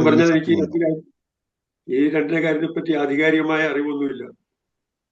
ഇങ്ങനെ നിർത്തിയതായിട്ട് ആധികാരികമായിട്ട് എനിക്കറിയത്തില്ല. ഇങ്ങനെ സോഷ്യൽ മീഡിയയിലും മറ്റും വന്ന് കണ്ടിട്ടുള്ള കാര്യമല്ലാതെ ഇത് കറക്റ്റ് ആണോ, നിർത്തിയിട്ടുണ്ടോ, അങ്ങനെ അറിയുന്നില്ല. അതിനെപ്പറ്റി അറിയാമെങ്കിൽ ഒന്ന് വിശകലനം ചെയ്താൽ ഞാൻ പ്രതികരിക്കാം. തീർച്ചയായും സഹദ്. അതിനകത്ത് ഇപ്പം ഈ പറഞ്ഞ പോലെ ഞാനും ഈ പോലെ വാർത്തകൾ കേട്ടു എന്നുള്ളതാണ്. അപ്പൊ നമ്മളും ഈ പറഞ്ഞ കഴിഞ്ഞ സർക്കാരിനെതിരെ വന്ന വാർത്തകളുടെ നിജസ്ഥിതി അന്വേഷിച്ച് 10 വർഷം നടന്ന ഒരാളെന്ന നിലയിൽ നമ്മളും അതിന്റെ നിജസ്ഥിതി മനസ്സിലാക്കാതെ പ്രതികരിക്കുന്നതിലൊരു അനൗചിത്യമുണ്ട്. എന്നിരുന്നാലും ഇപ്പം ഈ അംഗനവാടിയിലെ പോഷകാഹാരത്തിൻ്റെത് ഞാനത് അത് പറയാന്ന് വെച്ചാൽ മന്ത്രി തന്നെ അധികാരത്തിൽ വന്നതിന് ശേഷം ആദ്യമേ ഇങ്ങനെ പറഞ്ഞായിരുന്നു. അതായത് ബിരിയാണി ഒന്നും കൊടുക്കൽ പോസിബിൾ അല്ല. അപ്പൊ അതുകൊണ്ട് നിങ്ങൾ ഉള്ളത് വെച്ചൊക്കെ അഡ്ജസ്റ്റ് ചെയ്യണം എന്നുള്ള ഒരു വറുതിയുടെ ആഹ്വാനം ആദ്യമേ അങ്ങ് നടത്തിയായിരുന്നു. അപ്പം അങ്ങനെ പല വകുപ്പിലും ഈ പറഞ്ഞ പോലെ ഉത്തരവാദിത്വം കൈയൊഴിയുന്ന തരത്തിലോട്ടുള്ള ഒരു നിലപാട് കണ്ടുവരുന്നുണ്ട്. അതായത് പണ്ട് ഇപ്പൊ ആൾക്കാർക്ക് ഒരു സേഫ്റ്റി ഫീൽ ഉണ്ടായിരുന്നു. അതായത് എല്ലാം എന്ത് തകർന്നു കിടന്നാലും നമ്മളങ്ങ് ഒന്നിച്ചിറങ്ങുവാണ്, അല്ലെങ്കിൽ നമ്മൾ അതിന്റെ പിറകിലുണ്ട് എന്നുള്ള ഒരു രീതിയിലൊരു ഒരു ഉറപ്പ് കൊടുക്കാനായിട്ട് ഇപ്പോഴത്തെ ഗവൺമെന്റിന് ആൾക്കാർക്ക് ഒരു വിശ്വാസം കൊടുക്കുന്നതിൽ പിന്നോട്ട് പോയോ എന്നുള്ളൊരു വിഷയമാണ് എനിക്കത് തോന്നിയത്. കാരണം നമുക്കിപ്പം ഒരു കാര്യം ഇപ്പം ശരി, മറ്റേ LDF പറഞ്ഞു ബിരിയാണി കൊടുക്കാം, പക്ഷെ കൊടുത്തില്ല. മുട്ട കൊടുക്കാന്ന് പറഞ്ഞ കൊടുത്തില്ല. അതുകൊണ്ട് ഞങ്ങൾ കൊടുക്കും എന്ന് പറയുന്നതാണോ നല്ലത്, അതോ ഇനിയിപ്പോ ബിരിയാണിയേ വേണ്ട, ഇനിയിപ്പോ നിങ്ങൾ റേഷനറി കഴിച്ചാൽ മതി എന്ന് പറയുന്നതാണ്? ഇത് ഞാൻ ആധികാരികത പറയാൻ കാര്യം എന്ന് വെച്ച് കഴിഞ്ഞാൽ, ആ മന്ത്രി അങ്ങനെ ഒരു പ്രസ്താവന വന്നപ്പോ നടത്തി. ഇപ്പം എന്റെ നാട്ടിലുള്ള മന്ത്രിയാണ്, എനിക്ക് അവരെ വ്യക്തിപരമായിട്ട് പ്രശ്നമൊന്നും ഉണ്ടായിട്ട് പറഞ്ഞതല്ല. അവര് മീഡിയയിൽ നടത്തിയൊരു റെസ്പോൺസ് അതായിരുന്നു ആദ്യം വന്നപ്പോ തന്നെ. അപ്പോ ഓർമ്മയില്ലേ മറ്റേ രാധാമണിയുടെ കൊച്ചുമോൻ എന്നൊക്കെ അതിലേക്ക് പറഞ്ഞിട്ട്? ഞാൻ വരുന്നുണ്ട്. അപ്പൊ അങ്ങനെ ആ സമയത്ത് ഇത് പറഞ്ഞാണ് ഈ കേസ്. അപ്പോ അത് പിന്നെ ഈ CMDRFന്റെ കേസ് എന്ന് പറഞ്ഞു കഴിഞ്ഞാൽ അതിനൊരു ഓൺലൈനായിട്ടൊരു സിസ്റ്റം നിലവിലുണ്ട്. അതിനകത്ത് എന്തെങ്കിലും ഫയല് പിടിച്ചു വെക്കുകയോ ഹോൾഡ് ചെയ്യുകയോ ചെയ്യുന്നതിന്റെ എന്തെങ്കിലും വിഷയമായിരിക്കും അത്. എന്താണെന്നുള്ളത് നമ്മളിപ്പോ ഒരാള് ഇപ്പം ചില ടെസ്റ്റിമോണിയൽസ് ഉണ്ടല്ലോ, എനിക്ക് കിട്ടിയില്ല എന്ന് പറഞ്ഞിട്ട് ഒരാള് പ്രത്യക്ഷപ്പെടാത്തിടത്തോളം കാലം നമുക്ക് അതിനകത്തൊരു പ്രതികരിക്കാൻ ഒരു, കാരണം എല്ലാം കണ്ണുടച്ചങ്ങ് പ്രതികരിക്കുക എന്ന് പറഞ്ഞു കഴിഞ്ഞാൽ നമുക്കും പിന്നെ ഒരു വില കാണത്തില്ല. അപ്പൊ അതുകൊണ്ട് എന്തെങ്കിലും ഒരു ടെസ്റ്റിമോണിയൽ ഉണ്ടെങ്കിൽ നമുക്ക് അതിനെ പറ്റിയിട്ട് പറയാം. അല്ലാതെ നിലവിലൊരു സിസ്റ്റം ഉണ്ട്. നമുക്ക് അക്ഷയ സെന്റർ വഴി അപേക്ഷിച്ച് കഴിഞ്ഞു കഴിഞ്ഞാൽ അസുഖത്തിന്റെ മെഡിക്കൽ റിപ്പോർട്ടുകൾ കൊടുത്തു കഴിഞ്ഞാൽ എത്ര രൂപയെന്ന് വെച്ച് കഴിഞ്ഞാൽ ഗവൺമെന്റ് കണക്കാക്കി വില്ലേജ് ഓഫീസർ അന്വേഷിച്ച് നമുക്ക് പാസ്സാക്കി തരും. അപ്പൊ പണ്ടത്തെ നമ്മുടെ ഈ ഇതുണ്ടായിരുന്നല്ലോ, എന്താ പറയുന്നത്, ചാണ്ടി സാറിന്റെ ഒരു പരിപാടി ഉണ്ടായിരുന്നല്ലോ, ജനസമ്പർക്ക പരിപാടി. അതുപോലെ ഒരു സിസ്റ്റത്തിൽ നിന്നൊക്കെ നമ്മൾ കുറെ മാറി. നമ്മളിപ്പോ വ്യക്തിപരമായ രാഷ്ട്രീയക്കാരനെ കണ്ട് കൈമടക്ക് കൊടുക്കുകയോ അല്ലെങ്കിൽ ഈ പറഞ്ഞ പോലെ ഒരു ഓഫീസിന്റെ ഫ്രണ്ടിൽ പോയി കെട്ടിക്കിടക്കേണ്ട ആവശ്യം ഇപ്പം ഇല്ല. അത് വ്യത്യസ്ത രാഷ്ട്രീയ ചേരികളിലുള്ളവർക്കും ഈ പൈസ കിട്ടിയിട്ടുള്ളതായിട്ട് എനിക്ക് നേരിട്ടറിയുന്ന കേസുകളുണ്ട് നാട്ടില്. അവര് നേരിട്ട് പറഞ്ഞിട്ടുമുണ്ട്. അപ്പൊ അത് ആ സിസ്റ്റം കണ്ടിന്യൂ ചെയ്ത് പോകണം എന്നുള്ളതാണ് നമ്മുടെ ആഗ്രഹം. അതിന് മുടങ്ങിയോ എന്നുള്ളതിനെ പറ്റിയിട്ട് പിന്നെ മറ്റു കാര്യങ്ങൾ പറഞ്ഞിട്ടുണ്ടായിരുന്നല്ലോ, അതിലോട്ടൊക്കെ വരുമ്പോ ഞാൻ അതിന്റെ മറുപടി പറയാം. ഏതാ നമ്മുടെ സ്ത്രീകൾക്കുള്ള പെൻഷൻ, സ്ത്രീ സുരക്ഷാ പെൻഷൻ നടപ്പിലാക്കി എന്ന് പറയപ്പെടുന്നു. അതെ, ശരി. PM ശ്രീ നടപ്പിലാക്കും. ഇപ്പോൾ PM ശ്രീയെ പറ്റി കഴിഞ്ഞ ദിവസം ഞാൻ ചോദിച്ചിരുന്നു സഹോദരനോട്. അപ്പൊ അത് LDF ഇരുന്ന കാലത്ത് ഇതിനെപ്പറ്റി ചർച്ചകൾ വന്നപ്പോൾ ഏറ്റവും കൂടുതൽ എതിർത്ത പ്രതിപക്ഷം എതിർക്കും നാച്ചുറലി. പക്ഷേ അങ്ങനെ എതിർത്ത ഒരു പ്രതിപക്ഷം പിന്നീട് ഭരണപക്ഷമായപ്പോൾ അത് നടപ്പിലാക്കാൻ മുന്നിട്ടിറങ്ങുന്നു. അതിനെപ്പറ്റി എന്നോടാണോ ബാലേന്ദ്രൻ സാർ? അല്ല, അത് നടപ്പിലാക്കാൻ മുന്നിട്ടിറങ്ങുന്നു എന്ന് പറയുന്നതിനകത്ത് അർത്ഥമില്ല. അത് പറഞ്ഞിരുന്നു LDF സർക്കാരിന്റെ കാലത്തല്ല, കഴിഞ്ഞ സർക്കാരിന്റെ കാലത്ത് ഒപ്പുവെച്ചത് കൊണ്ട് ഇത് കണ്ടിന്യൂ ചെയ്യേണ്ടി വരും എന്ന് പറഞ്ഞെന്നുള്ളത് ശരിയാണ്. അതിനുശേഷമാണ് UDF തന്നെ ഇക്കാര്യങ്ങളെ പറ്റി ആദ്യത്തെ ചർച്ച ഉണ്ടാകുകയും അതിനുവേണ്ടി ഒരു ഉപസമിതിയെ വെക്കുകയും ചെയ്തിട്ടുണ്ട്. ഉപസമിതി ഈ കാര്യത്തിൽ എന്താണ് തീർപ്പ് കൽപ്പിക്കുന്നത്, ഇതുമായിട്ട് മുന്നോട്ട് പോകാൻ പറ്റുമോ, അതോ ഇതിൽ നമുക്ക് പിന്മാറാൻ പറ്റുമോ, എന്താണ് ചെയ്യേണ്ടതെന്ന് പഠിക്കാൻ വേണ്ടിയിട്ട് ഉപസമിതിയെ നിയമിച്ചിട്ടുണ്ട്. ആ ഉപസമിതിയുടെ റിപ്പോർട്ട് വന്നതിന് ശേഷം മാത്രമേ അന്തിമമായ ഒരു തീരുമാനം UDF എടുക്കൂ എന്നുള്ളതാണ് UDF ഇതുവരെ എടുത്തുള്ള നിലപാട് എന്നാണ് ഞാൻ മനസ്സിലാക്കുന്നത്. അപ്പം PM ശ്രീയുടെ വിഷയം എന്ന് പറഞ്ഞു കഴിഞ്ഞാൽ ഈ പറഞ്ഞ പോലെ നമുക്ക് കിട്ടേണ്ട കുറച്ച് ഫണ്ടുകളുണ്ട്. അതായത് SSK എന്നൊക്കെ പറയുന്ന നമുക്ക് സ്ഥിരമായിട്ട് എക്സ്പെൻഡിച്ചർ ഉള്ള പദ്ധതികൾ. അതായത് അതിനകത്തുള്ള സ്റ്റാഫിന് പൈസ കൊടുക്കണം, ക്ലാസ് റൂമുകളുടെ നവീകരണം, അവിടുത്തെ ദൈനംദിന കാര്യങ്ങൾ ഉൾപ്പെടെ ഈ കേന്ദ്ര ഫണ്ടിൽ നിന്നാണ് നമ്മൾ ചെലവാക്കിക്കൊണ്ടിരിക്കുന്നത്. അത് PM ശ്രീയും മാത്രമല്ല, ഉന്നത വിദ്യാഭ്യാസത്തിലും ആരോഗ്യ വകുപ്പിലും ക്ഷീരവികസന വകുപ്പ്, അങ്ങനെ KSEB, അങ്ങനെ എല്ലായിടത്തും നമുക്ക് കേന്ദ്ര ഫണ്ടിന്റെ അപര്യാപ്തതയുണ്ട്. അത് ചോദിച്ച് ചെല്ലുമ്പോൾ ഇവര് പറയും, ഇവര് പുതിയൊരു പ്രൊജക്ട് ഉണ്ടാക്കിയിട്ട് ഇത് നിങ്ങൾ പ്രധാനമന്ത്രിയുടെ ഫോട്ടോ വെക്കുക, എംബ്ലം വെക്കുക, ബോർഡ് വെക്കുക, എന്നിട്ട് ഞങ്ങൾ മറ്റേ കാശ് തരാം. അതായത് നമുക്ക് കിട്ടാനുള്ള 100 രൂപ ചോദിച്ചു ചെല്ലുമ്പോൾ ഞാനൊരു 110 തരാം, പക്ഷെ ഇയാൾ ഈ പറയുന്ന ഡിമാൻഡ് എല്ലാം കൂടെ അങ്ങ് അംഗീകരിക്കണം. 110 തരാം, പക്ഷെ ഈ പറയുന്ന ഡിമാൻഡ് അംഗീകരിക്കണം. എന്തിനാ ഡിമാൻഡ് അംഗീകരിക്കുന്നത്? അടുത്ത ഇലക്ഷൻ ആകുമ്പോൾ പറയും കേരളത്തിലെ ഗവൺമെന്റുകൾ ഒന്നും ചെയ്യുന്നില്ല, കേരളത്തിലെ പാർട്ടികൾ ഒന്നും ചെയ്യുന്നില്ല, എല്ലാം നരേന്ദ്രമോദിയാണ് ചെയ്യുന്നത്, പ്രധാനമന്ത്രിയാണ് ചെയ്യുന്നത് എന്ന് പറയാൻ വേണ്ടി മാത്രമാണ് ഈ ബ്രാൻഡിങ്ങിനെ നിർബന്ധിക്കുന്നത്. അപ്പൊ ആ ബ്രാൻഡിങ്ങിനെ ശക്തമായിട്ട് ലൈഫ് മിഷനിലും ആരോഗ്യ വകുപ്പിലും ഈ നമ്മുടെ PM ശ്രീയിലും എല്ലാം പരമാവധി നമ്മൾ എതിർത്തിട്ടുണ്ട്. എന്നിട്ടും നമുക്ക് ചില കാര്യങ്ങളിൽ വശംവദരാകേണ്ടി വന്നു. അതായത് പ്രൈമറി ഹെൽത്ത് സെന്ററുകളുണ്ട്, അതായത് അംഗൻവാടികളുടെ അനുബന്ധിച്ച് പ്രവർത്തിക്കുന്ന ചെറിയ പ്രൈമറി ഹെൽത്ത് സെന്ററിനെക്കാട്ടി ചെറിയൊരു യൂണിറ്റ് ഉണ്ട്. ഇപ്പം ഒരു 5-10 വീട് കൂടുന്ന ഏരിയയിൽ ഒരു ഹെൽത്ത് സെന്റർ ഉണ്ട്. അപ്പൊ ആ ഹെൽത്ത് സെന്ററിന്റെ ഒക്കെ പെയിന്റ് മാറ്റിയിട്ട് ആയുഷ്മാൻ ആരോഗ്യ മന്ദിർ എന്നൊക്കെ പേര് മാറ്റേണ്ടി വന്നിട്ടുണ്ട് നമുക്ക്. അത് നമ്മൾ ചെയ്യേണ്ടി വന്നിട്ടുണ്ട്, കാരണം അത്രയ്ക്ക് നമുക്ക് ടൈറ്റ് ആയി പോയി. അപ്പം ഈ PM ശ്രീയിലുള്ള വിഷയം എന്ന് വെച്ച് കഴിഞ്ഞാൽ ഇതേ SSK ഫണ്ട് തടഞ്ഞു വെച്ചിട്ട് നമ്മളെ ക്രിപ്പിൾ ചെയ്തിട്ട് പറയുകയാണ് നിങ്ങൾ PM ശ്രീ നടപ്പാക്കണം. കാരണം എന്തിനാണ് PM ശ്രീ നടപ്പാക്കുന്നത്? അതൊരു പൈലറ്റ് പ്രോജക്റ്റ് ആണ്. നാഷണൽ എഡ്യൂക്കേഷൻ പോളിസി എന്ന് പറയുന്ന ഇടതുപക്ഷ പ്രതിപക്ഷ പാർട്ടികൾ എതിർക്കുന്ന ഒരു വിദ്യാഭ്യാസ പദ്ധതിയെ നാട്ടുകാരിലേക്ക് എത്തിക്കാൻ വേണ്ടിയിട്ടുള്ള ഒരു ഒരു ഒരു ഒരു പഴുതാണ് ഈ സാധനം. കാരണം കേരളത്തിൽ എന്ന് പറഞ്ഞാൽ തദ്ദേശ സ്ഥാപനങ്ങളെ സ്റ്റേറ്റ് ഗവൺമെന്റുമാണ് സ്കൂളുകൾ കൈകാര്യം ചെയ്യുന്നത്. അവിടെ ഒരു പുറത്തുനിന്ന് ഒരു സിലബസ് ഇറക്കണം എന്നുണ്ടെങ്കിൽ ഡയറക്റ്റ് ആയിട്ട് പറ്റത്തില്ല നമ്മുടെ ലെജിസ്ലേച്ചറിൽ. അപ്പൊ ഇവര് വളഞ്ഞ വഴി സ്വീകരിക്കുകയാണ്. നിങ്ങൾ ഈ ഫണ്ട് നിങ്ങളെ പിടിച്ചു വെച്ച് നിങ്ങൾ ഇത് നടപ്പാക്കിയാൽ നിങ്ങളെ ബാക്കി തരാം. പക്ഷെ നടപ്പാക്കുമ്പോ എന്താണ്, സംസ്ഥാനം ഭരിക്കുന്നവർക്ക് ചീത്തപ്പേരുമായി, നിങ്ങളുടെ ഐഡിയോളജിയിൽ നിന്ന് മാറുന്നു എന്നായി. അപ്പൊ ഇതൊക്കെയാണ്. പിന്നെ PM ശ്രീയിൽ ഇത്ര വിവാദം ഉണ്ടാവാൻ കാര്യം എന്ന് വെച്ചാൽ ഇത് പല ഡിപ്പാർട്ട്മെന്റിലും ഇതേ സെയിം സിനാറിയോ വന്നിട്ട് ഇത്രയും ചർച്ചയായില്ല. പക്ഷെ PM ശ്രീ മാത്രം ചർച്ചയായത് LDF-നകത്ത് ഇത് കൃത്യമായി ചർച്ച ചെയ്തില്ല എന്നുള്ളൊരു വിഷയമായിരുന്നു. അത് CPM-ന്റെ കേന്ദ്ര കമ്മിറ്റി ഇപ്പൊ ഇറക്കിയ ഒരു റിപ്പോർട്ടുണ്ട്, റിവ്യൂ ഉണ്ട് ഇപ്പം തെരഞ്ഞെടുപ്പിന് ശേഷം. അത് അവരുടെ വെബ്സൈറ്റിൽ കൊടുത്തിട്ടുള്ളതിനകത്ത് പറയുന്നത് ശരിയാണ്, കൃത്യമായിട്ട് ഘടകകക്ഷികളുമായിട്ട് ചർച്ച ചെയ്തില്ല, അതുകൊണ്ട് ഘടകകക്ഷി തിരിഞ്ഞു, അവര് തമ്മി ചർച്ചയായി, അവസാനം വിവാദമായി. അങ്ങനെയാണ് അതൊരു പ്രശ്നത്തിലേക്ക് വന്നത്. അപ്പം പ്രതിപക്ഷത്തിന് ആ സമയത്ത്, കോൺഗ്രസിന് ആ സമയത്ത് ഒരു ഇമ്മ്യൂണിറ്റി ഉണ്ടായിരുന്നു. അതായത് ഞങ്ങൾക്ക് പറയാം, ഞങ്ങൾക്ക് ആവശ്യപ്പെടാം, ഞങ്ങൾക്ക് ഒന്നും നോക്കാനല്ല, മുന്നും പിന്നും നോക്കണ്ട. പക്ഷെ പവറിൽ വന്നപ്പോൾ, അധികാരത്തിൽ വന്നതിന് ശേഷം ഇവർക്ക് ഇതിന്റെ കാര്യങ്ങളിൽ കിടപ്പുവശം പിടികിട്ടിയപ്പോഴാണ് ഇവരൊന്ന് തണുത്തത്. അതായത് ഇതിപ്പം മറ്റവർ ഒപ്പിട്ടു എന്ന് പറഞ്ഞിട്ട് ഇതങ്ങ് നടപ്പാക്കിയേക്കാന്നുള്ള രീതിയിലോട്ടൊന്ന് അയഞ്ഞു കൊടുക്കേണ്ടി വന്നു. അപ്പൊ അതിനിടയ്ക്ക് വീണ്ടും കേന്ദ്രം വന്ന് വീണ്ടും കോൺഗ്രസിന് നാണം കെടുത്തുന്ന രീതിയിലുള്ള പ്രസ്താവനയാണ് പിന്നീട് വന്നിട്ട് പറഞ്ഞു ഇത് നിർബന്ധമല്ല എന്ന് പറഞ്ഞത്. അതായത് PM ശ്രീ നിർബന്ധമല്ല, ഞങ്ങൾ അത് കേന്ദ്രത്തിന് അങ്ങനെ പറയാൻ പറ്റൂ. കേന്ദ്രത്തിന് ഒരു കോടതി ചെന്നിട്ടോ അല്ലെങ്കിൽ പബ്ലിക്കായിട്ട് പറയാൻ പറ്റുമോ ഞങ്ങൾ ഇങ്ങനെ ചെയ്തു, ഞങ്ങൾ SSK ഫണ്ട് തടഞ്ഞു വെച്ചിട്ട് PM ശ്രീ നടപ്പാക്കണമെന്ന് പറഞ്ഞു കേന്ദ്ര ഗവൺമെന്റ് പറയത്തില്ല. അവര് പറയുന്നത് ഇങ്ങനെയാണ്, അതായത് ഞങ്ങൾ നിർബന്ധമൊന്നും പറഞ്ഞില്ല, നിങ്ങൾക്ക് വേണേ നടപ്പിലാക്കിയാൽ മതി എന്ന് പറയുമെങ്കിലും നമ്മുടെ ഇവിടുന്ന് ഒരു ഡെലിഗേഷൻ അവിടെ ചെല്ലുമ്പോൾ, നമ്മുടെ ഒരു മന്ത്രി, സെക്രട്ടറി അങ്ങനെയുള്ള ഒരു ഡെലിഗേഷൻ ആയിട്ട് ചെന്ന് അവിടെ ഒരു ആവശ്യം ഉന്നയിക്കുമ്പോൾ അവര് പറയുന്നത് ഇതാണ്, അതായത് ഇത് തരാം പക്ഷെ ഇത് ചെയ്യണം. അത് ഒരുമാതിരി അൺഒഫീഷ്യൽ ആയിട്ടാണ്, മറ്റേ അണ്ടർ ദ ടേബിൾ ഡീൽ എന്നൊക്കെ പറയുന്ന പോലുള്ള പരിപാടിയാണ് സംഭവിച്ചത്. അതിൽ ഞാൻ അവരെ പൂർണ്ണമായിട്ട് ഞാൻ കുറ്റം പറയുന്നില്ല, കാരണം അതൊരു അവസ്ഥയാണ്. അത് ഭരണത്തിൽ ഏറിയാലേ ആ അവസ്ഥ മനസ്സിലാവുള്ളൂ. അത് പതുക്കെ ഒരു കാര്യം കൂടെ ഞാൻ പറഞ്ഞോട്ടെ. ഇപ്പം ഈ PM ശ്രീയുടെ തൊട്ട് ഫ്രണ്ടിലായിരുന്നു നമുക്ക് മറ്റേ FIUGP ഉണ്ടോ, 4 ഇയർ ഡിഗ്രി പ്രോഗ്രാം. അതിപ്പോ അതും ഇതേപോലെ തന്നെയാണ്. ചില ഞങ്ങളിപ്പോ കോളേജിൽ നിന്നുകൊണ്ടിരുന്നപ്പോഴത്തേക്കും ഞങ്ങൾക്ക് റിസർച്ചിന്റെ ഫണ്ട്, ഗ്രാന്റ്, ഇങ്ങനെ ഒരുപാട് സാധനങ്ങൾ കോളേജിലോട്ട് വരാനുണ്ട്. അപ്പോ അൺലെസ് ആൻഡ് അണ്ടിൽ നിങ്ങൾ ഈ പറയുന്ന പോലെ ഈ 4 ഇയർ ഡിഗ്രി പ്രോഗ്രാംസ് നടപ്പാക്കുന്നില്ലെങ്കിൽ ഈ ഫണ്ടുകൾ മുഴുവൻ ബ്ലോക്ക് ചെയ്യാന്നുള്ള രീതിയിലാണ് അത് വന്നത്. അതിൽ ഞാനൊരു ഇത് പറയട്ടെ, UGCക്ക് സത്യം പറഞ്ഞാൽ കൂടുതൽ നിയന്ത്രണമുണ്ട് അല്ലേ? ഉന്നത വിദ്യാഭ്യാസ സ്ഥാപനങ്ങളിൽ വളരെയധികം നിയന്ത്രണമുണ്ട്. ഇത് വേറൊരു പരിപാടിയാണ്. ഇതെന്ന് വെച്ചാൽ സ്റ്റേറ്റ് ഗവൺമെന്റിന്റെ കംപ്ലീറ്റ് കൺട്രോളിലാണ് സംസ്ഥാനത്തെ സ്കൂളുകൾ.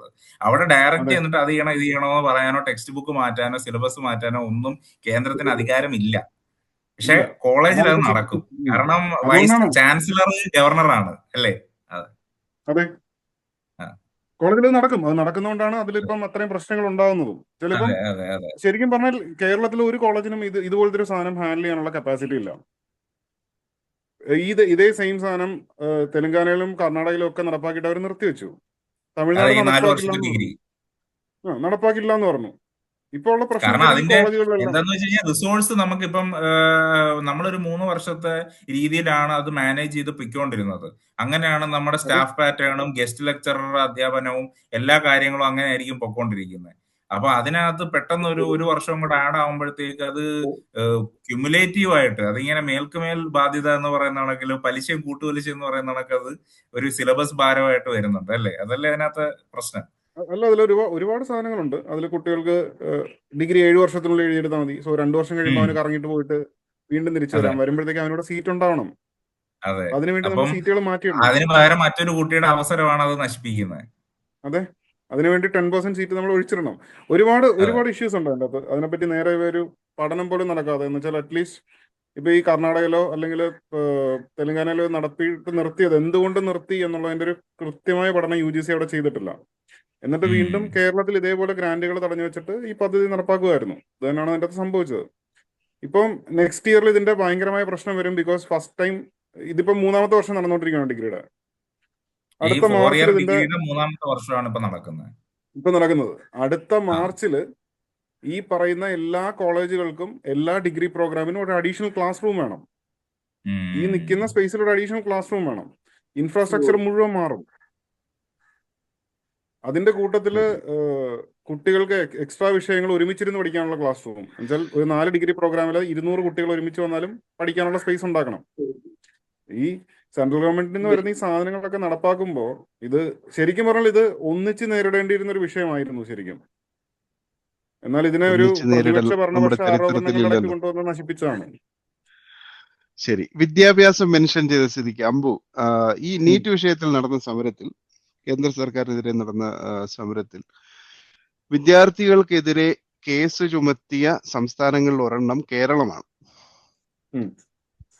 ബാക്കി സംസ്ഥാനങ്ങളെല്ലാം BJP ഭരിക്കുന്ന സംസ്ഥാനങ്ങളായതുകൊണ്ട് നാച്ചുറലി അത് നമുക്ക് പ്രതീക്ഷിക്കാം അതുണ്ടാവുമെന്ന്. പക്ഷെ കേരളത്തിൽ എന്തുകൊണ്ട് ഇങ്ങനെ ഒരു നടപടി ഉണ്ടായി? അല്ല, സത്യത്തിൽ അതിലെനിക്ക് ഇപ്പൊ വിഷമമുണ്ട്. ഈ പറയുന്ന പോലെ ഇപ്പം VD സതീശനാണെങ്കിലും റോജി എം ജോൺ ആണെങ്കിലും രണ്ടുപേരും ഞങ്ങളുടെ അലൂമിനീസ് ആണ്. കോളേജിൽ നിന്ന് പഠിച്ചതാണ്. ഇപ്പൊ ഒരു 2 ആഴ്ച മുമ്പ് വന്നിട്ട് പോയതേ ഉള്ളൂ. അപ്പം അവിടെയൊക്കെ വിദ്യാർത്ഥികളോട് ഇത്രയും വളരെ അടുത്ത് നിൽക്കുന്നവരാണെങ്കിൽ പോലും ഇങ്ങനത്തെ ഒരു സിറ്റുവേഷൻ വരിക എന്ന് പറയുന്നത് ഈ എന്താ പറയാ, ഒരു അതിലിപ്പോ കുറച്ചധികമായി. ഇതിപ്പം KSU ആയിട്ടുണ്ടായിരുന്ന ഇഷ്യൂ അതും ഇതുപോലെ തന്നെയാണ്. സ്വന്തം പാർട്ടിയുടെ ഒരു യുവജന യൂണിറ്റിനെ ഇതുപോലെ കാണിക്കുക എന്ന് പറയുന്ന പരിപാടി എന്ന് വെച്ചാൽ അലക്സിയൊക്കെ ഇവിടെ നമ്മുടെ കോളേജിൽ തന്നെയുള്ള ഒരുപാട് വർക്ക് ചെയ്യുന്ന പിള്ളേരൊക്കെയാണ് അതൊക്കെ. പക്ഷെ സ്റ്റിൽ ഇവിടെ വെച്ചാണ് സംഭവം നടന്നത്. ഈ പിണറായി വിജയനെ ഏറ്റവും കൂടുതൽ ആക്ഷേപിച്ചുകൊണ്ടിരുന്നത് പുള്ളി ഒറ്റയ്ക്ക് ഭരിക്കുന്നു, രാജഭരണം പോലെ കൊണ്ടു നടക്കുന്നു എന്ന് പറഞ്ഞ രീതിയിലാണ്. പക്ഷെ ഇപ്പം VD സതീശൻ്റെതും ഏകദേശം ആ ഒരു രീതിയിലോട്ടാണ് പൊക്കൊണ്ടിരിക്കുന്നത് എന്നുള്ളൊരു തോന്നൽ എനിക്കിപ്പോൾ തോന്നുന്നുണ്ട്. ബിക്കോസ് ഈവൻ മുസ്ലിം ലീഗുമായിട്ടുള്ള ഇഷ്യൂസ് ആണെങ്കിലും KSU ആയിട്ടുള്ള സാധനങ്ങളിലാണെങ്കിലും പ്രതിപക്ഷ നേതാവായിരുന്നപ്പോൾ എല്ലാ കാര്യങ്ങളും വളരെ പഠിച്ച് അതിന്റെ എല്ലാ വശങ്ങളും പറഞ്ഞുകൊണ്ടിരുന്ന ഒരു മനുഷ്യൻ പെട്ടെന്നൊരു ചേഞ്ച് ഓഫ് സാധനം ഉണ്ടായി തുടങ്ങിയോ എന്ന് എനിക്ക് തോന്നുന്നുണ്ട്. ഈ 100 ദിവസം കൊണ്ട് കുറെ അധികം കോൺട്രവേഴ്സികൾ സൃഷ്ടിക്കാൻ അദ്ദേഹത്തിന് കഴിഞ്ഞു. ശരി, ഈ വഖഫ് വിഷയം ഇപ്പം ലീഗുമായി ഉണ്ടായ വിഷയം അതിനോട് തന്നെ കൂട്ടിച്ചേർത്ത് വായിക്കാമെന്ന് തോന്നുന്നു. വഖഫ് വിഷയം കുറെ നാളുകൾക്ക് ശേഷം വീണ്ടും ചർച്ച ചെയ്യപ്പെടുന്നു. എന്താണ് ബാലേന്ദ്രൻ സാറിന് പറയാനുള്ളത്? വഖഫ് വിഷയം ഞങ്ങൾ പഠിക്കുന്ന കേസല്ല. ഞങ്ങളുടെ ഈ നാട്ടിൽ വഖഫ് വിഷയമായിട്ട് ബന്ധപ്പെട്ടൊരു കേസ് വരാറില്ല. അതുകൊണ്ട് വക്താവായിക്കൊണ്ട് സാറിന് അങ്ങനെ പറഞ്ഞൊഴിയാൻ കഴിയുമോ? അതല്ല, ഒഴിയാന്നുള്ളതല്ല. വഖഫ് വിഷയങ്ങളിപ്പോൾ നമ്മളിന്ന് പഠിക്കുന്നുണ്ട്, വായിക്കുന്നുണ്ടൊക്കെ വളരെ ശരിയാണ്. പക്ഷെ അതിനകത്തൊരു കൃത്യമായ ഒരു അഭിപ്രായം രേഖപ്പെടുത്തത്തക്ക രീതിയിൽ, കാരണം ഞങ്ങളുടെ ഈ നാട്ടിലൊന്നും ഇങ്ങനെ ഇതുമായിട്ട് ഡയറക്റ്റ് ബന്ധിപ്പിക്കുന്ന കേസുകളൊന്നുമില്ല. വഖഫ് വിഷയത്തിനകത്ത് ഗവൺമെന്റിന്റെ സ്റ്റാൻഡ് ഇപ്പൊ സർക്കാർ പറഞ്ഞിരിക്കുന്നതെന്ന് വെച്ചാൽ എന്താ പറഞ്ഞ, അന്ന് ഞങ്ങൾ എടുത്ത സ്റ്റാൻഡിൽ നിന്ന് വ്യതിചലിക്കുകയില്ല എന്നാണ്. ഇന്നിപ്പോ അന്നത്തെ UDF പറഞ്ഞ സ്റ്റാൻഡിൽ നിന്ന് വ്യതിചലിക്കില്ല എന്ന് തീർത്ത് പറഞ്ഞിട്ടുണ്ട്. അപ്പം അങ്ങനെ ഉണ്ടാവുള്ളൂ, വ്യത്യാസമൊന്നും വരുകയില്ല എന്ന് തന്നെ വിശ്വസിക്കുന്നു. അതല്ലാതെ എന്തെങ്കിലും പറയാനുണ്ടോ?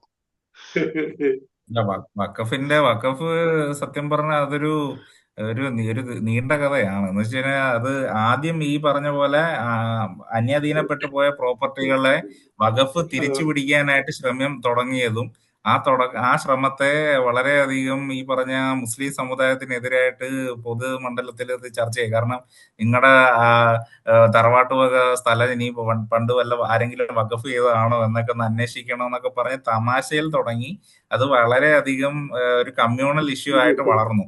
അപ്പൊ ആ ഗ്യാപ്പിൽ ഈ പറഞ്ഞ പോലെ കേന്ദ്ര സർക്കാർ പറഞ്ഞു ഇവിടെ നിങ്ങൾ ജനറൽ ആയിട്ടുള്ള എല്ലാ സ്ഥലങ്ങളെയും നിങ്ങൾ നോക്കുന്നുണ്ടല്ലോ. അതായത് പണ്ട് വഖഫാണെന്ന് പറയുന്നുണ്ടല്ലോ. അതുകൊണ്ട് ഇതിനൊരു വ്യവസ്ഥ വേണം. അതുകൊണ്ട് ഈ അഹിന്ദുവായിട്ടുള്ള ഒരു വ്യക്തിനെ അല്ല അമുസ്ലിം ആയിട്ടുള്ള ഒരു വ്യക്തിനെ ഈ എല്ലാ വഖഫ് ബോർഡിലും വെക്കണം എന്ന് വരെ പറഞ്ഞത് നടപ്പിലാക്കുകയും ചെയ്തു. അപ്പൊ എനിക്ക് തോന്നുന്നു നമ്മൾ സംസാരിക്കുന്നത് ആ UDF സർക്കാരിന്റെ ആ വിഷയത്തിലുള്ള കേരള വഖഫില് ഒരു അമുസ്ലിമിനെ കൊണ്ടുവരുന്നതിനെ പറ്റിയിട്ട് സുപ്രീം കോടതിയിൽ നമ്മൾ പറഞ്ഞ നിലപാടിനെ കുറിച്ചായിരിക്കും ഇപ്പൊ ചോദിച്ചത് അല്ലേ? അത് വിഷയം ഞാൻ പറയുന്നല്ലോ, നമ്മളെ നിയമം വേറെ നീതി വേറെ എന്ന് പറയുന്നത് കേട്ടിട്ടുണ്ടല്ലോ. അതുപോലെ നമ്മള് സത്യം പറഞ്ഞാൽ ഇപ്പോഴത്തെ സാഹചര്യത്തിൽ ഞാൻ പറയുകയാണ്, ഞാൻ വളരെ ചുരുക്കി പറയാം അതിനെ. ഇപ്പോഴത്തെ സാഹചര്യത്തിൽ ഈ ഇലക്ഷനിൽ നിയമസഭയില് ന്യൂനപക്ഷത്തിന്റെ വിശിഷ്യ മുസ്ലിങ്ങളുടെ ബ്ലോക്ക് വോട്ട് മേടിച്ച് അധികാരത്തിൽ വന്ന ഒരു പാർട്ടിയാണ് ഇപ്പോൾ കോൺഗ്രസും അവരെ നയിക്കുന്ന UDF മുന്നണിയും. അതിലെ പ്രബലമായ ഒരു കക്ഷിയാണ് മുസ്ലിം ലീഗും. അപ്പൊ അതുകൊണ്ട് അവര് അതിനകത്ത് നിയമം നോക്കാതെ അവര് എടുക്കേണ്ട സ്റ്റാൻഡ് ഈ പറഞ്ഞ പോലെ ഇതിനകത്ത് ദേവസ്വം ബോർഡിൽ ഒരു മുസ്ലിം വന്നിരിക്കട്ടെ, എന്നിട്ട് നമുക്ക് ഇവിടെ ഒരു ഹിന്ദുവിനെ കൊണ്ടുവരാമെന്ന്. കാരണം എല്ലായിടത്തും ഒരു യൂണിഫോമിറ്റി വേണം. അതും ദേവസ്വം എന്ന് പറയുന്നത് പണ്ട് രാജാവ് ഇരുന്ന കാലത്ത് പൊതുസ്വത്തായിരുന്നു. അത് അമ്പലവുമായിട്ട് കൂട്ടിക്കെട്ടി, അതായത് അമ്പലത്തിന്റെ കൃഷിസ്ഥലങ്ങൾ ഉണ്ടായിരുന്നു, അവിടെ അടിയാളര് വന്ന് ജോലി ചെയ്യുന്നുണ്ടായിരുന്നു. അങ്ങനെയൊക്കെ ആയിരുന്നു ഇവിടുത്തെ സിസ്റ്റം പൊക്കോണ്ടിരുന്നത്. അതാണ് പിന്നീട് ദേവസ്വമായിട്ട് രൂപാന്തരം പ്രാപിച്ചത്. അതുപോലെ വഖഫ് എന്ന് പറയുന്നത് ഓരോരുത്തര് സ്വമേധയാ കൊടുക്കുന്നതാണ്. അതായത് പണ്ടത്തെ ജന്മികളായിട്ടുള്ള മുസ്ലിം ജന്മികള് ഈ പറഞ്ഞ പോലെ എന്റെ കയ്യിൽ ഇത്ര പറ നിലമുണ്ട്, അല്ലെങ്കിൽ ഇത്ര പുരയിടമുണ്ട്, അത് ഞാൻ വഖഫ് ചെയ്യുന്നു എന്ന് പറഞ്ഞു കൊടുക്കുന്നതാണ് ഈ വഖഫ്. അപ്പൊ അതും ഒരു പേഴ്സണൽ മാറ്റർ ആണ്, ദേവസ്വം ഒരു പേഴ്സണൽ മാറ്റർ ആണ്. അപ്പൊ ദേവസ്വത്തിൽ ഇല്ലാത്ത ഒരു മറ്റൊരു മതത്തിൽ നിന്നോ അല്ലെങ്കിൽ മറ്റു പൊതുസമൂഹത്തിൽ നിന്നോ ദേവസ്വം ബോർഡ് ഒരു ഉപദേശവും സ്വീകരിക്കുന്നതായിട്ട് നമ്മൾ കേട്ടിട്ടില്ല. അതേപോലെ തന്നെയാണ് വഖഫും പ്രവർത്തിക്കേണ്ടതെന്നുള്ളത്. അല്ലെങ്കിൽ രണ്ടും മാറ്റണം. അല്ലാതെ ഒരാൾക്ക് വേണ്ടി നിയമം മുത്തലാഖായാലും എല്ലാം ഇതിനകത്ത് ഇങ്ങനെ ഒരു അനീതി നിലനിൽക്കുന്നുണ്ട്. അപ്പൊ നമ്മള് ന്യൂനപക്ഷങ്ങളുടെ വോട്ട് മേടിച്ച് ജയിച്ച ഒരു സർക്കാർ, അവര് അത് പറയണം. അതിനകത്ത് ഇനി എന്ത് തന്നെ വന്നാലും അതിന്റെ അറ്റം വരെ ലീഗൽ ഫൈറ്റ് ചെയ്യണം. അതിന് എത്ര കോടികൾ ചെലവായാലും ശരി. അതെന്ന് പറഞ്ഞാൽ നിങ്ങൾ പ്രതിനിധീകരിക്കുന്ന ഒരു ജനവിഭാഗത്തിനെ ആണ് വിശ്വാസത്തിൽ എടുക്കുന്നത്. അതുകൊണ്ട് അപ്പൊ അതിനകത്ത് അത് ആ നിലപാട് മാറ്റി പറയരുത് എന്ന് തന്നെയാണ് എന്റെ അഭിപ്രായം. കാരണം കേന്ദ്രം ഒരു പാർലമെന്റ് ഒരു നിയമം പാസ്സാക്കും. അവർക്ക് പാസ്സാക്കാമല്ലോ, അവർക്ക് അത്ര MP-മാരുണ്ട്, അവർക്ക് എന്ത് നിയമം വേണമെങ്കിലും പാസ്സാക്കാം. ഇപ്പൊ നമ്മുടെ കുറെ കഴിയുമ്പോൾ പറയാം നമ്മളൊന്നും പൗരന്മാരല്ല എന്ന് പറഞ്ഞാലും അത് വേണമെങ്കിൽ അവർക്ക് പാസ്സാക്കാം. പക്ഷേ അവര് നമ്മൾ എതിർ ശബ്ദം എന്നുള്ളതുണ്ടല്ലോ, അത് നമ്മൾ ലാസ്റ്റ് വരെയും ഇപ്പം പല വിഷയങ്ങളുണ്ട്. ഇപ്പം പങ്കാളിത്ത പെൻഷൻ മുതൽ പല പല കേന്ദ്രമായിട്ട് കാലങ്ങളായിട്ട് തെറ്റി സംസ്ഥാന സർക്കാരുകൾ നടപ്പിലാക്കാതെ വെച്ചിരുന്ന പല പദ്ധതികളുണ്ട്. ഇപ്പൊ ത്രിപുര പോലെയൊക്കെയുള്ള CPM ഇത്രയും വർഷം ഭരിച്ച സംസ്ഥാനം പങ്കാളിത്ത പെൻഷൻ നടപ്പിലാക്കിയിട്ടില്ലായിരുന്നു അവസാനം വരെ. അപ്പൊ നടപ്പിലാക്കാതെ അവർ അതിന്റെ സകല പെയിനും അനുഭവിച്ചിട്ട് അവസാനം ഇപ്പം അവര് നടപ്പിലാക്കിയപ്പോൾ സത്യം പറഞ്ഞാൽ, അതായത് പിന്നീട് BJP വന്നിട്ടെങ്ങാണ്ടാണെന്ന് തോന്നുന്നു നടപ്പിലാക്കിയപ്പോൾ സത്യം പറഞ്ഞ മറ്റുള്ള സംസ്ഥാനങ്ങൾ പറയുവാണ് ഇനിയിപ്പം NPS മതി അല്ലേ, നാഷണൽ പെൻഷൻ സ്കീം, ഈ പങ്കാളിത്തം മാറി തിരിച്ചു പോകണം, പങ്കാളിത്തം ജീവനക്കാർക്ക് നഷ്ടമാണ് എന്നൊക്കെ പറഞ്ഞിട്ടുള്ള ഒരു ചർച്ചയിലേക്ക് വന്നത്. പണ്ട് എല്ലാവരും പങ്കാളിത്തം. അപ്പൊ അങ്ങനെ നമ്മുടെ സ്റ്റാൻഡിലേക്ക് ഇത് കറങ്ങി തിരിഞ്ഞ് വരുന്നത് വരെ നമ്മൾ ഫൈറ്റ് ചെയ്ത് നിൽക്കണം. അതിൽ കോൺഗ്രസ് പല കാര്യങ്ങളിലും ഇന്ത്യയിലെ നാഷണൽ ലെവലിൽ നമ്മൾ ഐക്യം കാണിക്കുന്നുണ്ട്. ജോൺ ബ്രിട്ടാസും MA ബേബിയും രാഹുൽ ഗാന്ധിയും ഒരേ വേദി പങ്കിടുന്നുണ്ടെങ്കിലും കേരളം പോലെ ഒരു സംസ്ഥാനത്ത് നമുക്ക് എന്താണ്, നമ്മൾ പൊതുവായിട്ടുള്ള ശത്രുവിനെ ഒരുമിച്ച് നേരിട്ടൂടെ? നമുക്കറിയാം നമ്മുടെ നാട്ടിൽ ഉള്ളവർക്ക് കോൺഗ്രസ് എന്താണ്, CPM എന്താണെന്ന് അറിയാം, നമ്മൾ മാറി മാറി ജയിക്കും, അതൊക്കെ അതിനകത്തുള്ളതാണ്. പക്ഷെ നമ്മൾ പൊതുവായിട്ട് കേരളത്തിന്റെ താല്പര്യം അല്ലെങ്കിൽ ഇന്ത്യയുടെ ബഹുസ്വരതയുടെ താല്പര്യം സംരക്ഷിക്കാൻ നമ്മൾ ഒരുമിച്ച് കേരളത്തിൽ നിൽക്കണം. ഒരു സമരം നമ്മൾ രാജ്ഭവനിലേക്ക് ഒരുമിച്ച് മാർച്ച് നടത്തണമെങ്കിൽ നമ്മൾ നടത്തണം. അതിനകത്ത് ഒരു തെറ്റും വിചാരിക്കും. കാരണം ഐഡിയോളജി ആണ് മെയിൻ, അല്ലാതെ രാഷ്ട്രീയമോ നിറമോ കൊടിയോ അല്ല. നമ്മൾ എന്തിനു വേണ്ടിയാണ് നിൽക്കുന്നത് എന്നുള്ളതാണ്. അപ്പം അതിനകത്ത് കോൺഗ്രസിന്റെ ഭാഗത്ത് നിന്ന് വീഴ്ചകളുണ്ടോ എന്നുള്ളത് ഒരു സംശയം തന്നെയാണ്. അത് എനിക്ക് വ്യക്തമായ രാഷ്ട്രീയ അനുഭവത്വം ഉണ്ട്, ഞാൻ അത് വെച്ച് പറയുന്നതല്ല. പക്ഷെ പൊതുവിൽ ആൾക്കാരുടെ അടുത്ത് അങ്ങനെ ഒരു സംശയം ഉണ്ടാവുന്നുണ്ട്. കാരണം നമുക്ക് വേണ്ടി ഇവർ പറയുവോ, നമുക്ക് വേണ്ടി വോട്ട് ചെയ്തിട്ട് ഇവർ പറയുവോ, ആ ഒരു ചോദ്യം. അപ്പൊ അത് നമ്മൾ ക്ലിയർ ചെയ്ത് പോകേണ്ടത് തന്നെയാണ്. അപ്പൊ കോടതിയിൽ നമ്മൾ അവസാനം വരെ ഇത് തന്നെ പറയുക, ഇങ്ങനെ, അതായത് ഇങ്ങനെ പുറത്തുനിന്ന് ഒരു ഇന്റർവെൻഷൻ വേണ്ട. അങ്ങനെ ഇന്റർവെൻഷൻ വേണമെങ്കിൽ എല്ലായിടത്തും വേണം, എല്ലാം അങ്ങോട്ട് ദേശസാൽക്കരിക്കുക, അല്ലാതെ ഒരിടത്ത് മാത്രം ദേശസാൽകൃതം കൊണ്ടുവരണ്ട എന്ന് പറയുന്നത് പോലെ അങ്ങനെ ഒരു നിലപാടെടുക്കണം എന്നുള്ളതാണ്. മറ്റൊരു വിഷയം, വയനാട് പുനരധിവാസ ടൗൺഷിപ്പിന്റെ പണി ഇഴഞ്ഞു നീങ്ങുന്നു എന്നൊരു ആരോപണം കൂടി വന്നിട്ടുണ്ട്. അത് ഇപ്പൊ അടുത്ത റൗണ്ട് മഴ തുടങ്ങിയിട്ടുണ്ട്. ഇപ്പൊ കുറച്ചു മുമ്പേ എനിക്ക് നമ്മുടെ ചർച്ചയിലെ സ്ഥിരം സാന്നിധ്യമായ ജുബിൻ സാറിന്റെ അടുത്തുനിന്ന് മെസ്സേജ് വന്നു, വെണ്ണിക്കുളം പുറമറ്റം റോഡ്, ഇരവേരൂർ വള്ളംകുളം എല്ലാം മുങ്ങി. അപ്പോൾ അടുത്ത വെള്ളപ്പൊക്കം ഒരു വശത്തുനിന്ന് സ്റ്റാർട്ട് ചെയ്തിട്ടുണ്ട്. വയനാട് പോലെയുള്ള സെൻസിറ്റീവ് ആയിട്ടുള്ള സ്ഥലങ്ങളിൽ ഇതിന്റെ പ്രതികൂലമായ സംഭവങ്ങൾ ഉണ്ടാവാനുള്ള സാധ്യതയുമുണ്ട്. അപ്പോൾ ഇങ്ങനെയുള്ള ഡിലേകൾ കാരണം ജനങ്ങൾ ബുദ്ധിമുട്ടുന്ന ഒരവസ്ഥ വീണ്ടും ഉണ്ടാവുന്നു എന്ന് പറഞ്ഞൊരു ആരോപണമുണ്ട്. ശരി, അപ്പൊ അതൊക്കെയാണ് മെയിനായിട്ട് ഇന്ന് പറയാനുണ്ടായിരുന്നത്. എല്ലാവരും നന്നായി പങ്കെടുത്തു. പിന്നെ വളരെ ദുഃഖകരമായി പറയാനുള്ള കാര്യം, ചവറയിലെ മഹിളാ കോൺഗ്രസ് ജില്ലാ സെക്രട്ടറി രഥാമണി ചേച്ചിയുടെ കൊച്ചുമോനെ ഇതുവരെ കണ്ടു കിട്ടിയിട്ടില്ല. ചെറുപ്പക്കാരനെ കണ്ടു കിട്ടട്ടെ എന്ന് നമുക്ക് പ്രത്യാശിക്കാം. ശരി സാർ, എൻഡിങ് നോട്ട് എന്തെങ്കിലും ഉണ്ടെങ്കിൽ പറഞ്ഞു. വളരെ നന്നായിരുന്നു. രാഷ്ട്രീയത്തിൽ നിന്നൊക്കെ വിട്ടിട്ട് കൃത്യമായിട്ടും ഒരു പ്രായോഗികമായ കാര്യങ്ങളിലേക്കാണ് എല്ലാവരുടെയും ചിന്തയും ചർച്ചയും വന്നത്. വളരെ നല്ല കാര്യം. സമൂഹത്തിൽ നിലനിൽക്കുന്ന പല കാര്യങ്ങളെ പറ്റി നമുക്ക് ചർച്ച ചെയ്യാൻ പറ്റി. അന്യോന്യം അറിയാനും അറിയിക്കാനും പറ്റിയ ഒരു വേദിയായിട്ട് ഇത് മാറി. നിങ്ങൾക്ക് ഈ ചർച്ച സംഘടിപ്പിച്ചതിനുള്ള സന്തോഷം രേഖപ്പെടുത്തുന്നു. അത് ഭാഗമാക്കാൻ കഴിഞ്ഞതിനുള്ള സന്തോഷം രേഖപ്പെടുത്തുന്നു. അതുകൊണ്ട് എല്ലാവിധ നന്ദിയും കടപ്പാടും അറിയിക്കുകയോട് ചെയ്യും. പാനലിസ്റ്റുകൾ തീർച്ചയായും താങ്ക് യു സാർ. ഇതിൽ പങ്കെടുത്ത എല്ലാവർക്കും നന്ദി. നമുക്ക് വീണ്ടും കാണാം.